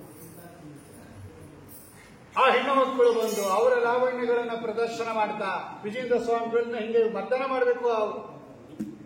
ಹಾಗೆ ಏನ್ ಮಾಡ್ತಾ ಇದ್ರು ವಿಜೇಂದ್ರ ಸ್ವಾಮಿಗಳು? ಯಾವಾಗ ನಾರಾಯಣ ಶಬ್ದಾರ್ಥ ನಿರ್ವಚನ ಅಂತ ಒಂದು ಗ್ರಂಥ ಬರೆದಿದ್ದಾರೆ ವಿಜೇಂದ್ರ ಸ್ವಾಮಿಗಳು. 54 ಅರ್ಥ ಬರೆದಿದ್ದಾರೆ ನಾರಾಯಣ ಶಬ್ದಕ್ಕೆ. ಬರೀ ಏನು ನಾರಾಯಣ ಅಂದ್ರೆ ಏನು ವಿಚಾರ ಮಾಡ್ತಾ ಇದ್ದಾರೆ ನೋಡ್ರಿ ಅವರು. ನಾರಾಯಣ ಶಬ್ದಾರ್ಥ ನಿರ್ವಚನ, ನಾರಾಯಣ ಅಂದ್ರೆ ಏನು ಚಿಂತನೆ ಮಾಡ್ತಾ ಕೂತಿದ್ದಾರೆ. ಅರ ಅಂದ್ರೆ ದೋಷ, ಅರವಿರುದ್ಧತ್ವಾತ್ ನಾರಾಹ ಗುಣಾಹ. ನಾರ ಅಂದ್ರೆ ಗುಣಗಳು, ಅದಕ್ಕೆ ಅಯನ ಅಂದ್ರೆ ಆಶ್ರಯ, ಸಕಲ ಗುಣ ಪರಿಪೂರ್ಣ ನಾರಾಯಣ ಅಂತ ಅರ್ಥ. ಅರಾಹ ಅಂದ್ರೆ ದೋಷಗಳು, ಅದಕ್ಕೆ ನ ಇಲ್ಲ. ನ ಅನ್ನೋದು ವಿರುದ್ಧ ಅಭಾವವಾಚಿ, ಅದು ನಿಷೇಧ ಅಭಾವ ವಿರುದ್ಧ ವಾಚಿ. ನ ಅರಾಹ ದೋಷಗಳಿಲ್ಲ, ದೋಷಗಳ ಅಭಾವಕ್ಕೆ ಆಶ್ರಯನಾದವನು, ದೋಷ ದೂರ. ಅಥವಾ ನಾರ ಅಂತ ಲಕ್ಷ್ಮೀ ದೇವಿಗೆ ಹೆಸರು, ಅವಳಿಗೂ ದೋಷ ಇಲ್ಲ. ಅರಾಹ ಅಂದ್ರೆ ದೋಷ, ನ ವಿದ್ಯತೆ ಅರಾಹ. ನಾರ ಅಂದ್ರೆ ಲಕ್ಷ್ಮೀ ದೇವಿ, ಅವಳಿಗೆ ಅಯನ ಆಶ್ರಯನಾಗಿರೋನು ಲಕ್ಷ್ಮೀಪತಿ. ಅಥವಾ ನರಾಣಾಂ ಅಧಿಪತಿ ಮುಖ್ಯವಾಯು ನಾರ. ನಾವೆಲ್ಲ ನರರು, ನಮಗೆ ಸ್ವಾಮಿ ಆಗಿರೋರು ಯಾರು? ಪ್ರಾಣದೇವರು. ಅವರಿಗೆ ನಾರ ಅಂತ ಕರೀತಾರೆ. ನಾವು ನರ, ಅವರು ನಾರ. ಅವರಿಗೆ ಅಯನ, ಅವರಿಗೆ ಅಧಿಪತಿಯಾಗಿರೋದ್ರಿಂದ ಭಗವಂತನಿಗೆ ನಾರಾಯಣ ಅಂತ ಕರೀತಾರೆ. ಅಥವಾ ನಾರ ಅಂದ್ರೆ ನರ ಸಂಬಂಧಿತ್ವ, ನಮಗೆಲ್ಲ ಬೇಕಾಗಿರೋದು ಯಾವುದು? ವೇದ. ಅದಕ್ಕೆ ವೇದಗಳಿಗೆ ನಾರ ಅಂತ ಕರೀತಾರೆ. ಅದಕ್ಕೆ ಅಯನ ಆಶ್ರಯನಾಗಿದ್ದಾನೆ. ಹೆಂಗೆ? ವಿಷಯತ್ವೇನ ಆಶ್ರಯನಾಗಿರೋದ್ರಿಂದ ನಾರ ಅಂದ್ರೆ ವೇದ ಪ್ರತಿಪಾದ್ಯ ಅಂತ ಅರ್ಥ. ಅಥವಾ ನರ ಅಂತ ಅರ್ಜುನನಿಗೆ ಹೆಸರು. ನರವೇಷದಿಂದ ಕೂಡಿರ್ತಕ್ಕಂಥವನಾದ್ರೆ ನರ ಅಂದ್ರೆ ಅರ್ಜುನ. ಅವನಿಗೆ ಸಂಬಂಧಪಟ್ಟವರು ಯಾರು? ಪಾಂಡವರು. ನಾರ ಅಂದ್ರೆ ಪಾಂಡವರು, ಅವರಿಗೆ ಆಶ್ರಯ ಇದ್ದಾನೆ ಭಗವಂತ. ಅದರಿಂದ ಪಾಂಡವ ಪಾಲಕ ಅಂತ ಅರ್ಥ ನಾರಾಯಣ ಅಂದ್ರೆ. ಅಥವಾ ನರ ಅಂತ ಹೇಳಿದ್ರೆ ಶೇಷದೇವರು, ಅರ್ಜುನ, ಅವರಿಗೆ ಸಂಬಂಧಪಟ್ಟದ್ದು, ಅವನು ಮಾಡಿರ್ತಕ್ಕಂತಹ ಗೀತೋಪದೇಶ ಅಯನ. ನರ ಸಂಬಂಧಿತ್ವ ನಾರ ಅರ್ಜುನ, ಅವನಿಗೆ ಅಯನ ಗೀತೋಪದೇಶ ಮಾಡಿ ಅವನಿಗೆ ಜ್ಞಾನ ಕೊಟ್ಟವನು ನಾರಾಯಣ. ಏನು ಹಿಂಗೆ ಪುಂಖಾನುಪುಂಖವಾಗಿ ನಾರಾಯಣ ಶಬ್ದವನ್ನು ನಿಶ್ವಚನೆ ಮಾಡ್ತಾ ಕೂತ್ಬಿಟ್ರು ವಿಜೇಂದ್ರ ಸ್ವಾಮಿ. ಅವರು ಒತ್ತಿ ಒತ್ತಿ ಒತ್ತಿ ಒತ್ತಿ ಸುಸ್ತಾಗೋಯ್ತು ಅವರಿಗೆ. ಆ ಕೇರಳದ ಹೆಣ್ಣು ಮಕ್ಕಳಿಗೆ ನಿಜವಾಗ್ಲು ಆವಾಗ ಕೈ ಜೋಡಿಸ್ಬಿಟ್ರು. ನಿಮ್ಮಂಥವ್ರನ್ನ ಪರೀಕ್ಷೆ ಮಾಡಕ್ಕೆ ಬಂದಿದ್ದೀವಲ್ಲ, ಮಹಾ ತಪ್ಪು ಮಾಡಿದ್ದೀವಿ ಅಂತ ಕ್ಷಮಾ. ಹಿಂಗೆ ಅತ್ಯದ್ಭುತವಾಗಿರ್ತಕ್ಕಂತಹ ಆ ಸರ್ಪಗಳನ್ನು ಆಡಿಸಿದ್ದೇನವರು, ಹಾಡು ಹೇಳಿದ್ದೇನು, ಒಂದ ಎರಡ ಅವರು ಮಾಡಿರ್ತಕ್ಕಂತಹ ಸ್ಫುಟವಿದಿತ ಚತುಷ್ಷಷ್ಟಿ ವಿದ್ಯಾ ವಿಶೇಷ 64 ವಿದ್ಯೆಗಳಲ್ಲಿ ಪ್ರಾವೀಣ್ಯತೆಯನ್ನು ಪಡೆದಿರತಕ್ಕಂತಹ 104 ಅತ್ಯದ್ಭುತವಾದ ನಿರ್ದುಷ್ಟವಾದ ಗ್ರಂಥಗಳನ್ನು ರಚನೆ ಮಾಡಿರತಕ್ಕಂತಹ ವಿಜೇಂದ್ರ ಸ್ವಾಮಿಗಳು ಭಕ್ತಾನಾಂ ಮಾನಸಾಂಬೋಜ ಭಾನವೇ ಕಾಮಧೇನವೇ ನಮತಾಂ ಕಲ್ಪತರವೇ ವಿಜಯೇಂದ್ರ ಗುರವೇ ನಮಃ. ಗ್ರಂಥಗಳೆಲ್ಲ ಅತ್ಯದ್ಭುತವಾಗಿರ್ತಕ್ಕಂತಹ ಗ್ರಂಥಗಳು, ಎಲ್ಲ ಮುದ್ರಿತ ಆಗಿದೆ. ಇವತ್ತು ನಮ್ಮ ಎಷ್ಟು ಅನುಗ್ರಹ ಅಂದ್ರೆ ಎಲ್ಲ ಗ್ರಂಥಗಳು ಉಪಲಬ್ಧಿ ಇದೆ. ಇವತ್ತು ವಿಜೇಂದ್ರ ಸ್ವಾಮಿಗಳದು ಮಂತ್ರಾಲಯ ಮಠದಿಂದ ಎಲ್ಲ ಮುದ್ರಿತ ಆಗಿದೆ. ಆದ್ರೆ ಏನಪ್ಪಾ ಅಂದ್ರೆ ಓದೋರೇ ಇಲ್ಲ ಅವ್ರ ಗ್ರಂಥಗಳನ್ನು. ಕೇಳಿ ಆಚಾರ್ಯ ಅವ್ರಿಗೆ ಗೊತ್ತು, ವಿಜೇಂದ್ರ ಸ್ವಾಮಿಗಳ ಗ್ರಂಥ ಪಾಠ ಹೇಳೋರು ಅಧ್ಯಯನ ಮಾಡೋರು ಎಷ್ಟು ಕಡಿಮೆ ಇದ್ದಾರೆ. ಇವತ್ತು ಬೆರಳೆಣಿಕೆಯಲ್ಲಿದ್ದಾರೆ. ಪಾಪ ಬೇಕಾದಷ್ಟು ಮುದ್ರಣ ಮಾಡಿದ್ದಾರೆ ಮಂತ್ರಾಲಯ ಸ್ವಾಮಿಗಳು. ಮಂತ್ರಾಲಯ ಪೀಠದಲ್ಲಿ ಇರ್ತಕ್ಕಂಥವರು, ಇವರು ಹಿಂದಿನವರು, ಅವ್ರ ಹಿಂದಿನವರು ಎಲ್ಲರೂ ಪಾಪ ಬೇಕಾದಷ್ಟು ಗ್ರಂಥ ಉಚಿತವಾಗಿ ಕೊಟ್ಟಿದ್ದಾರೆ. ಎಲ್ಲರಿಗೂ ಫ್ರೀ ಡಿಸ್ಟ್ರಿಬ್ಯೂಷನ್. ನ್ಯಾಯಸುಧಾ 20-21 ವಾಲ್ಯೂಮ್ ಅದು ಎಲ್ಲರಿಗೂ ವಿದ್ವಾಂಸರಿಗೆಲ್ಲ ಫ್ರೀಯಾಗಿ ಕೊಟ್ಟಿದ್ದಾರೆ. ವಿಜೇಂದ್ರ ಸ್ವಾಮಿಗಳ ಗ್ರಂಥಗಳು ಓಂಕಾರವಾದ ಆಗಲಿ, ತುರಿಯ ಶಿವಖಂಡನ ಆಗಲಿ, ಲಿಂಗಾನ್ವೇಷಣ ಆಗಲಿ, ನಾರಾಯಣ ಶಬ್ದ ನಿರ್ವಚನ ಆಗಲಿ, ಆಮೋದ ಆಗಲಿ, ಚಕ್ರಮೀಮಾಂಸಾ ಆಗಲಿ, ಎಷ್ಟು ಗ್ರಂಥ ಮುದ್ರಣ ಮಾಡಿದ್ದಾರೆ ಗೊತ್ತಾ ಪಾಪ. ಎಲ್ಲರಿಗೂ ಕೊಟ್ಟಿದ್ದಾರೆ, ಓದ್ರಿ ಅಂತ. ಆದರೆ ಅದರ ಗ್ರಂಥಗಳನ್ನು ಓದ್ತಾ ಇರ್ತಕ್ಕಂಥವರು, ಚಿಂತನೆ ಮಾಡೋರು, ಪಾಠ ಹೇಳೋರು ಎಲ್ಲ ಕಡಿಮೆ. ಹಂಗಾಗಬಾರ್ದು. ಜ್ಞಾನ ದಾರಿದ್ರ್ಯ ಬರಬಾರ್ದು ಯಾವತ್ತೂ ಕೂಡ.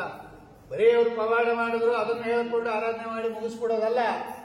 ಅವರ ಗ್ರಂಥಗಳು ಅಧ್ಯಯನ ಮಾಡಬೇಕು, ಪಾಠ ಪ್ರವಚನದಲ್ಲಿ ಬರಬೇಕು, ಓದಬೇಕು. ಆಗ ಅವರ ಮಹಿಮಾ ಗೊತ್ತಾಗುತ್ತೆ. ಹೆಂಗೆ ಬರೆದಿದ್ದಾರೆ ಮುಕುರ, ನ್ಯಾಯಮಾಲ, ನ್ಯಾಯಮುಕುರ, ಒಂದೊಂದು ಗ್ರಂಥಗಳು ಕೂಡ ಅತ್ಯದ್ಭುತವಾಗಿರ್ತಕ್ಕಂತಹ ಸ್ತೋತ್ರಗಳು. ಅದರ ಮೇಲೆ ನರಸಿಂಹದೇವರ ಸ್ತೋತ್ರ, ಭೂಖಂಡಂ ವಾರಣಾಂಡಂ ಪರವರವೆರಟಂ ಡಂ ಪಡಂ ಪೌರಡಂ ಪಂ ಡಿಂ ಡಿಂ ಡಿಂ ಡಿಂ ಡಿಡಿಂಬಂ ಧಾಮಪಿ ಧಾಮೈ ಜಂಪ ಜಂಪೈಶ್ಚ ಜಂಪೈ ದುರಿತಾಪಹ ಸ್ತೋತ್ರ. ಎಷ್ಟು ಸ್ತೋತ್ರಗಳ ರಚನೆ ಮಾಡಿರ್ತಕ್ಕಂತಹ ವಿಜೇಂದ್ರ ಸ್ವಾಮಿಗಳು ಇವತ್ತೂ ಕೂಡ ಕುಂಭಕೋಣ ಕ್ಷೇತ್ರದಲ್ಲಿ ವಿರಾಜಮಾನರಾಗಿ ಎಲ್ಲ ಬಂದು ಸೇವೆ ಮಾಡ್ಕೊಂಡು ಹೋಗ್ತಾರೆ. ಎಲ್ಲರೂ ಕುಂಭಕೋಣ ಕ್ಷೇತ್ರದಲ್ಲಿ ಬಂದು ವಿಜೇಂದ್ರ ಸ್ವಾಮಿಗಳು ಬೃಂದಾವನಕ್ಕೆ ನಮಸ್ಕಾರ ಮಾಡಿ ವಿಶೇಷ ಅನುಗ್ರಹಕ್ಕೆ ಪಾತ್ರರಾಗಿದ್ದಾರೆ. ಅಂತಹ ಇವತ್ತೇನು ಜಗದ್ವಿಖ್ಯಾತರಾಗಿದ್ದಾರೆ ಮಂತ್ರಾಲಯ ಪ್ರಭುಗಳು, ಅವರಿಗೆ ಪರಮಗುರುಗಳು ಅಂತ ಅನ್ನಿಸ್ಕೊಂಡು ವಿಜೇಂದ್ರ ಕರಾಬ್ಜೋಕ್ತ ಸುಧೀಂದ್ರ ಅವರ ಪುತ್ರಕಃ ಶ್ರೀ ರಾಘವೇಂದ್ರೋ ಯತಿರಾಜ್ ಗುರುರ್ಮೇಸ್ಯ ತ್ರಯಾಪಹ ಅವರ ಸ್ತೋತ್ರದಲ್ಲೇ ಬಂದಿದೆ. ಅಂತಹ ವಿಜೇಂದ್ರ ಸ್ವಾಮಿಗಳು ಮಹಾ ಆ ವಾಕ್ಯಾರ್ಥದಲ್ಲಿ ಅಂತಹ ಶ್ರೇಷ್ಠವಾಗಿರ್ತಕ್ಕಂತಹ ತಪಸ್ವಿಗಳಾಗಿರ್ತಕ್ಕಂತಹ ವ್ಯಾಸರಾಜರಿಂದ ವಿಶೇಷ ಅನುಗ್ರಹಕ್ಕೆ ಪಾತ್ರರಾಗಿರ್ತಕ್ಕಂಥ ಅವರ ಶಿಷ್ಯರವರು ವಿಷ್ಣು ತೀರ್ಥರು ಅಂತ ಅವರು ಮೊದಲು, ಆಮೇಲೆ ಸುರೇಂದ್ರ ತೀರ್ಥರಿಗೆ ಬಂದು ಅಲ್ಲಿ ವಿಖ್ಯಾತರಾಗಿರ್ತಕ್ಕಂತಹ ವಿಜೇಂದ್ರ ಸ್ವಾಮಿಗಳ ಆರಾಧನೆಯನ್ನ ರಾಯರ ಸನ್ನಿಧಾನದಲ್ಲಿ ಮಾಡೋದು ಬಹಳ ಶ್ರೇಷ್ಠ. ಯಾಕೆಂದ್ರೆ ರಾಯರಿಗೆ ದೊಡ್ಡವರ ಆರಾಧನೆ ಮಾಡಿದ್ರೆ ಬಹಳ ಸಂತೋಷ. ಅವರ ಆರಾಧನೆಗಿಂತ ಅವರ ಗುರುಗಳ ಆರಾಧನೆ, ಅವರ ಗುರುಗಳ ಆರಾಧನೆ ಮಾಡಿದ್ರೆ ಬಹಳ ಸಂತೋಷ. ಅಂತಹ ರಾಯರ ಸನ್ನಿಧಾನದಲ್ಲಿ ಪ್ರತಿ ವರ್ಷವೂ ಕೂಡ ಅವರ ಪರಮ ಗುರುಗಳಾಗಿರ್ತಕ್ಕಂತಹ ವಿಜೇಂದ್ರ ಸ್ವಾಮಿಗಳ ಆರಾಧನೆಯನ್ನ ಅವ್ರದ್ದು ಚರಿತ್ರೆ ಏನೆಲ್ಲ ಗೊತ್ತೇ ಗೊತ್ತು, ಅದನ್ನು ಜ್ಞಾಪಿಸ್ಕೊಳ್ಳೋದಷ್ಟೇ, ಅದನ್ನು ಸ್ಮರಣೆ ಮಾಡೋದಷ್ಟೇ. ಅಂತಹ ವಿಜೇಂದ್ರ ಸ್ವಾಮಿಗಳ ಚರಿತ್ರೆಯನ್ನು ಏನು 1 ಗಂಟೆ ಚಿಂತನೆ ಮಾಡಿದ್ದೀವಿ. ಅವ್ರು ಎಷ್ಟು ಹೇಳಿದ್ರು ದೊಡ್ಡದೇ. ಅವರ ಗ್ರಂಥ ವೈಭವ, ಆ ಉತ್ಕೃಷ್ಟವಾಗಿರ್ತಕ್ಕಂತಹ ಅವರು ಮಾಡಿರ್ತಕ್ಕಂತಹ ಅದೆಲ್ಲ ಖಂಡಿತ ನಾವು ಮಾಡೋಕ್ಕಾಗಲ್ಲ. ಅವ್ರು ಮಾಡಿರ್ತಕ್ಕಂತಹ 64 ಕಲೆಗಳಲ್ಲಿ ನಿಷ್ಣಾತ, ಅದು ಕೇಳಿ ಆನಂದ ಪಡಬೇಕೆ ಹೊರತು ಏನು ಮಾಡೋಕ್ಕಾಗಲ್ಲ. ಇನ್ನು ಗ್ರಂಥ ಮೇಲಿಂದ ಮೇಲೆ ಹೇಳ್ತಾ ಇರ್ತಾರೆ ಅವರು. ಕರ್ನೂಲಾಚಾರ್ಯ ಹೇಳ್ತಾರೆ, ಎಷ್ಟು ಗ್ರಂಥಗಳಿದೆ ವಿಜೇಂದ್ರ ಸ್ವಾಮಿ ಗ್ರಂಥ. ಪಾಠ ಪ್ರವಚನದಲ್ಲಿ ಬಂದಿರೋದು ಬಹಳ ಅಪರೂಪ, ಮುದ್ರಿತ ಆಗಿದೆ, ಉಪಲಬ್ಧಿ ಇದೆ. ಪಾಠ ಹೇಳೋರು ಕೇಳೋರೇ ಇಲ್ಲ ಅಂತ ಅದು ವಿದ್ವಾಂಸರಿಗೆ ಗೊತ್ತು. ಅದು ಆ ವಿದ್ಯಾ ಡೌನ್ ಆಗ್ಬಿಟ್ರೆ ಎಷ್ಟು ಅಂತ ಹೇಳಿ ಅಂತಹ ಈಗಲೂ ಅಂತವ್ರು ಕೆಲವರಿದ್ದಾರೆ ಅಂತ ಇರೋದೇ ನಮ್ಮ ಸೌಭಾಗ್ಯ. ಅಂತರಲ್ಲಿ ಅವರು ಆಚಾರ್ಯರು ಉತ್ಕೃಷ್ಟವಾಗಿರ್ತಕ್ಕಂತಹ ಪಾಠ ಪ್ರವಚನವನ್ನು ಮಾಡತಕ್ಕಂಥವರು. ಅಂತಹ ವಿಜೇಂದ್ರ ಸ್ವಾಮಿಗಳ ಒಟ್ಟಿನಲ್ಲಿ ಎಲ್ಲರೇ ಆಬಾಲ ವೃದ್ಧರಿಗೆ, ಜ್ಞಾನಿಗಳಿಗೆ, ಅಜ್ಞಾನಿಗಳಿಗೆ ಭಕ್ತಾನ ಮಾನಸಾಂಬೋಜ ಭಾನವೇ, ಆ ಭಕ್ತರ ಮನಸ್ಸನ್ನ ಅರಳಿಸಿರ್ತಕ್ಕಂತಹ ಸೂರ್ಯ ಇವತ್ತೂ ಕೂಡ ಆ ಸೂರ್ಯನಂತೆ ದಿಡೀಪ್ಯಮಾನರಾಗಿ ಕುಂಭಕೋಣದಲ್ಲಿ ವಿರಾಜಮಾನರಾಗಿ ಭಕ್ತರಿಗೆ ವಿಶೇಷ ಅನುಗ್ರಹವನ್ನು ಮಾಡ್ತಾ ಇರತಕ್ಕಂತಹ ವಿಜೇಂದ್ರ ಸ್ವಾಮಿಗಳ ಈ ಒಂದು ಪರಮ ಪವಿತ್ರವಾಗಿರ್ತಕ್ಕಂತಹ ಆರಾಧನಾ ಸಂದರ್ಭದಲ್ಲಿ 2 ವಾಕ್ಪುಸುಮಗಳನ್ನು ಅವರ ಶಿಷ್ಯರಾಗಿರ್ತಕ್ಕಂತಹ ಪ್ರಶಿಷ್ಯರು ಮಂತ್ರಾಲಯ ಪ್ರಭುಗಳ ಅವರ ಒಳಗಡೆ ಇದ್ದು ವಿಶೇಷ ಅನುಗ್ರಹವನ್ನು ಮಾಡಿರ್ತಕ್ಕಂತಹ ವಿಜೇಂದ್ರ ಸ್ವಾಮಿಗಳ ಪಾದಾರವಿಂದಗಳಲ್ಲಿ ಸಮರ್ಪಣೆ ಮಾಡತಕ್ಕಂತಹ ಅವಕಾಶವನ್ನು ಇವರೆಲ್ಲ ಕಲ್ಪನೆ ಮಾಡಿಕೊಟ್ಟಿದ್ದಾರೆ. ಒಂದು ಅವಕಾಶವನ್ನು ಈ ಒಂದು ಆರಾಧನೆಯನ್ನು ಮಾಡಿರ್ತಕ್ಕಂತಹ ಎಲ್ಲ ನಮ್ಮ ರಾಘವೇಂದ್ರ ಅವರಿಗಾಗಲಿ ಇನ್ಯಾರು ಬದರಿ ಅನೇಕ ಜನ ಸೇರಿ ವಿಜೇಂದ್ರ ಸ್ವಾಮಿಗಳ ವಿಶೇಷ ಆರಾಧನೆಯನ್ನು ಮಾಡಿದ್ದಾರೆ. ಅವರೆಲ್ಲರಿಗೂ ಕೂಡ ವಿಜೇಂದ್ರ ಸ್ವಾಮಿಗಳು ವಿಶೇಷ ಅನುಗ್ರಹವನ್ನು ಮಾಡಿ ಸಕಲ ದುರಿತಗಳನ್ನು ಪಾಪಗಳನ್ನು ಪರಿಹಾರ ಮಾಡಿ ನಮ್ಮ ಪಾಪ ಪರಿಹಾರ ಆಗಲಿ ಅಂತಾನೆ ಅವರೆಲ್ಲ ಬರೆದಿರೋದು ಆ ದುರಿತಾಪಹರ ಸ್ತೋತ್ರ ಅಂಥದ್ದೆಲ್ಲ ಪರಿಹಾರ ಮಾಡಿ ಒಳ್ಳೆ ಜ್ಞಾನವನ್ನು ಕೊಟ್ಟು ಅವರ ಗ್ರಂಥಗಳನ್ನು ಓದ್ತಕ್ಕಂತಹ ಭಾಗ್ಯ ಕೊಡಲಿ ಅಂತ ಹೇಳಿ ಈ 2 ವಾಕ್ಪುಸುಮವನ್ನು ಅವರ ಪಾದಾರವಿಂದಗಳಲ್ಲಿ ಸಮರ್ಪಣೆ ಮಾಡ್ತಾ ಇದ್ದೇನೆ. ಶ್ರೀಕೃಷ್ಣ ಅರ್ಪಣಮಸ್ತು. ಕಾಯೇನ ವಾಚ ಮನಸೇಂದ್ರಿಯರ್ವಾ ಬುದ್ಧಾತ್ಮನಾ ವಾ ಪ್ರಕೃತಿ ಸ್ವಭಾವಾತ್ ಕರೋಮಿ ಯದ್ಯ ಸಕಲಂ ಪರಸ್ಮೈ ನಾರಾಯಣಾಯೇತಿ ಸಮರ್ಪಯಾಮಿ. ಸರ್ವಂ ಶ್ರೀಕೃಷ್ಣಾರ್ಪಣಮಸ್ತು. ಶ್ರೀಮಧ್ವೇಶಾರ್ಪಣಮಸ್ತು. ಆಚಾರ್ಯ ಬನ್ನಿ. ಹೌದು, ಅದಕ್ಕೆ ಸ್ವಲ್ಪ ಮಾಡಿ ಇಲ್ಲಿ ಬನ್ರಿ. ಅದು ಬರುತ್ತಾ ಅಲ್ಲಿಗೆ ಬರುತ್ತೆ.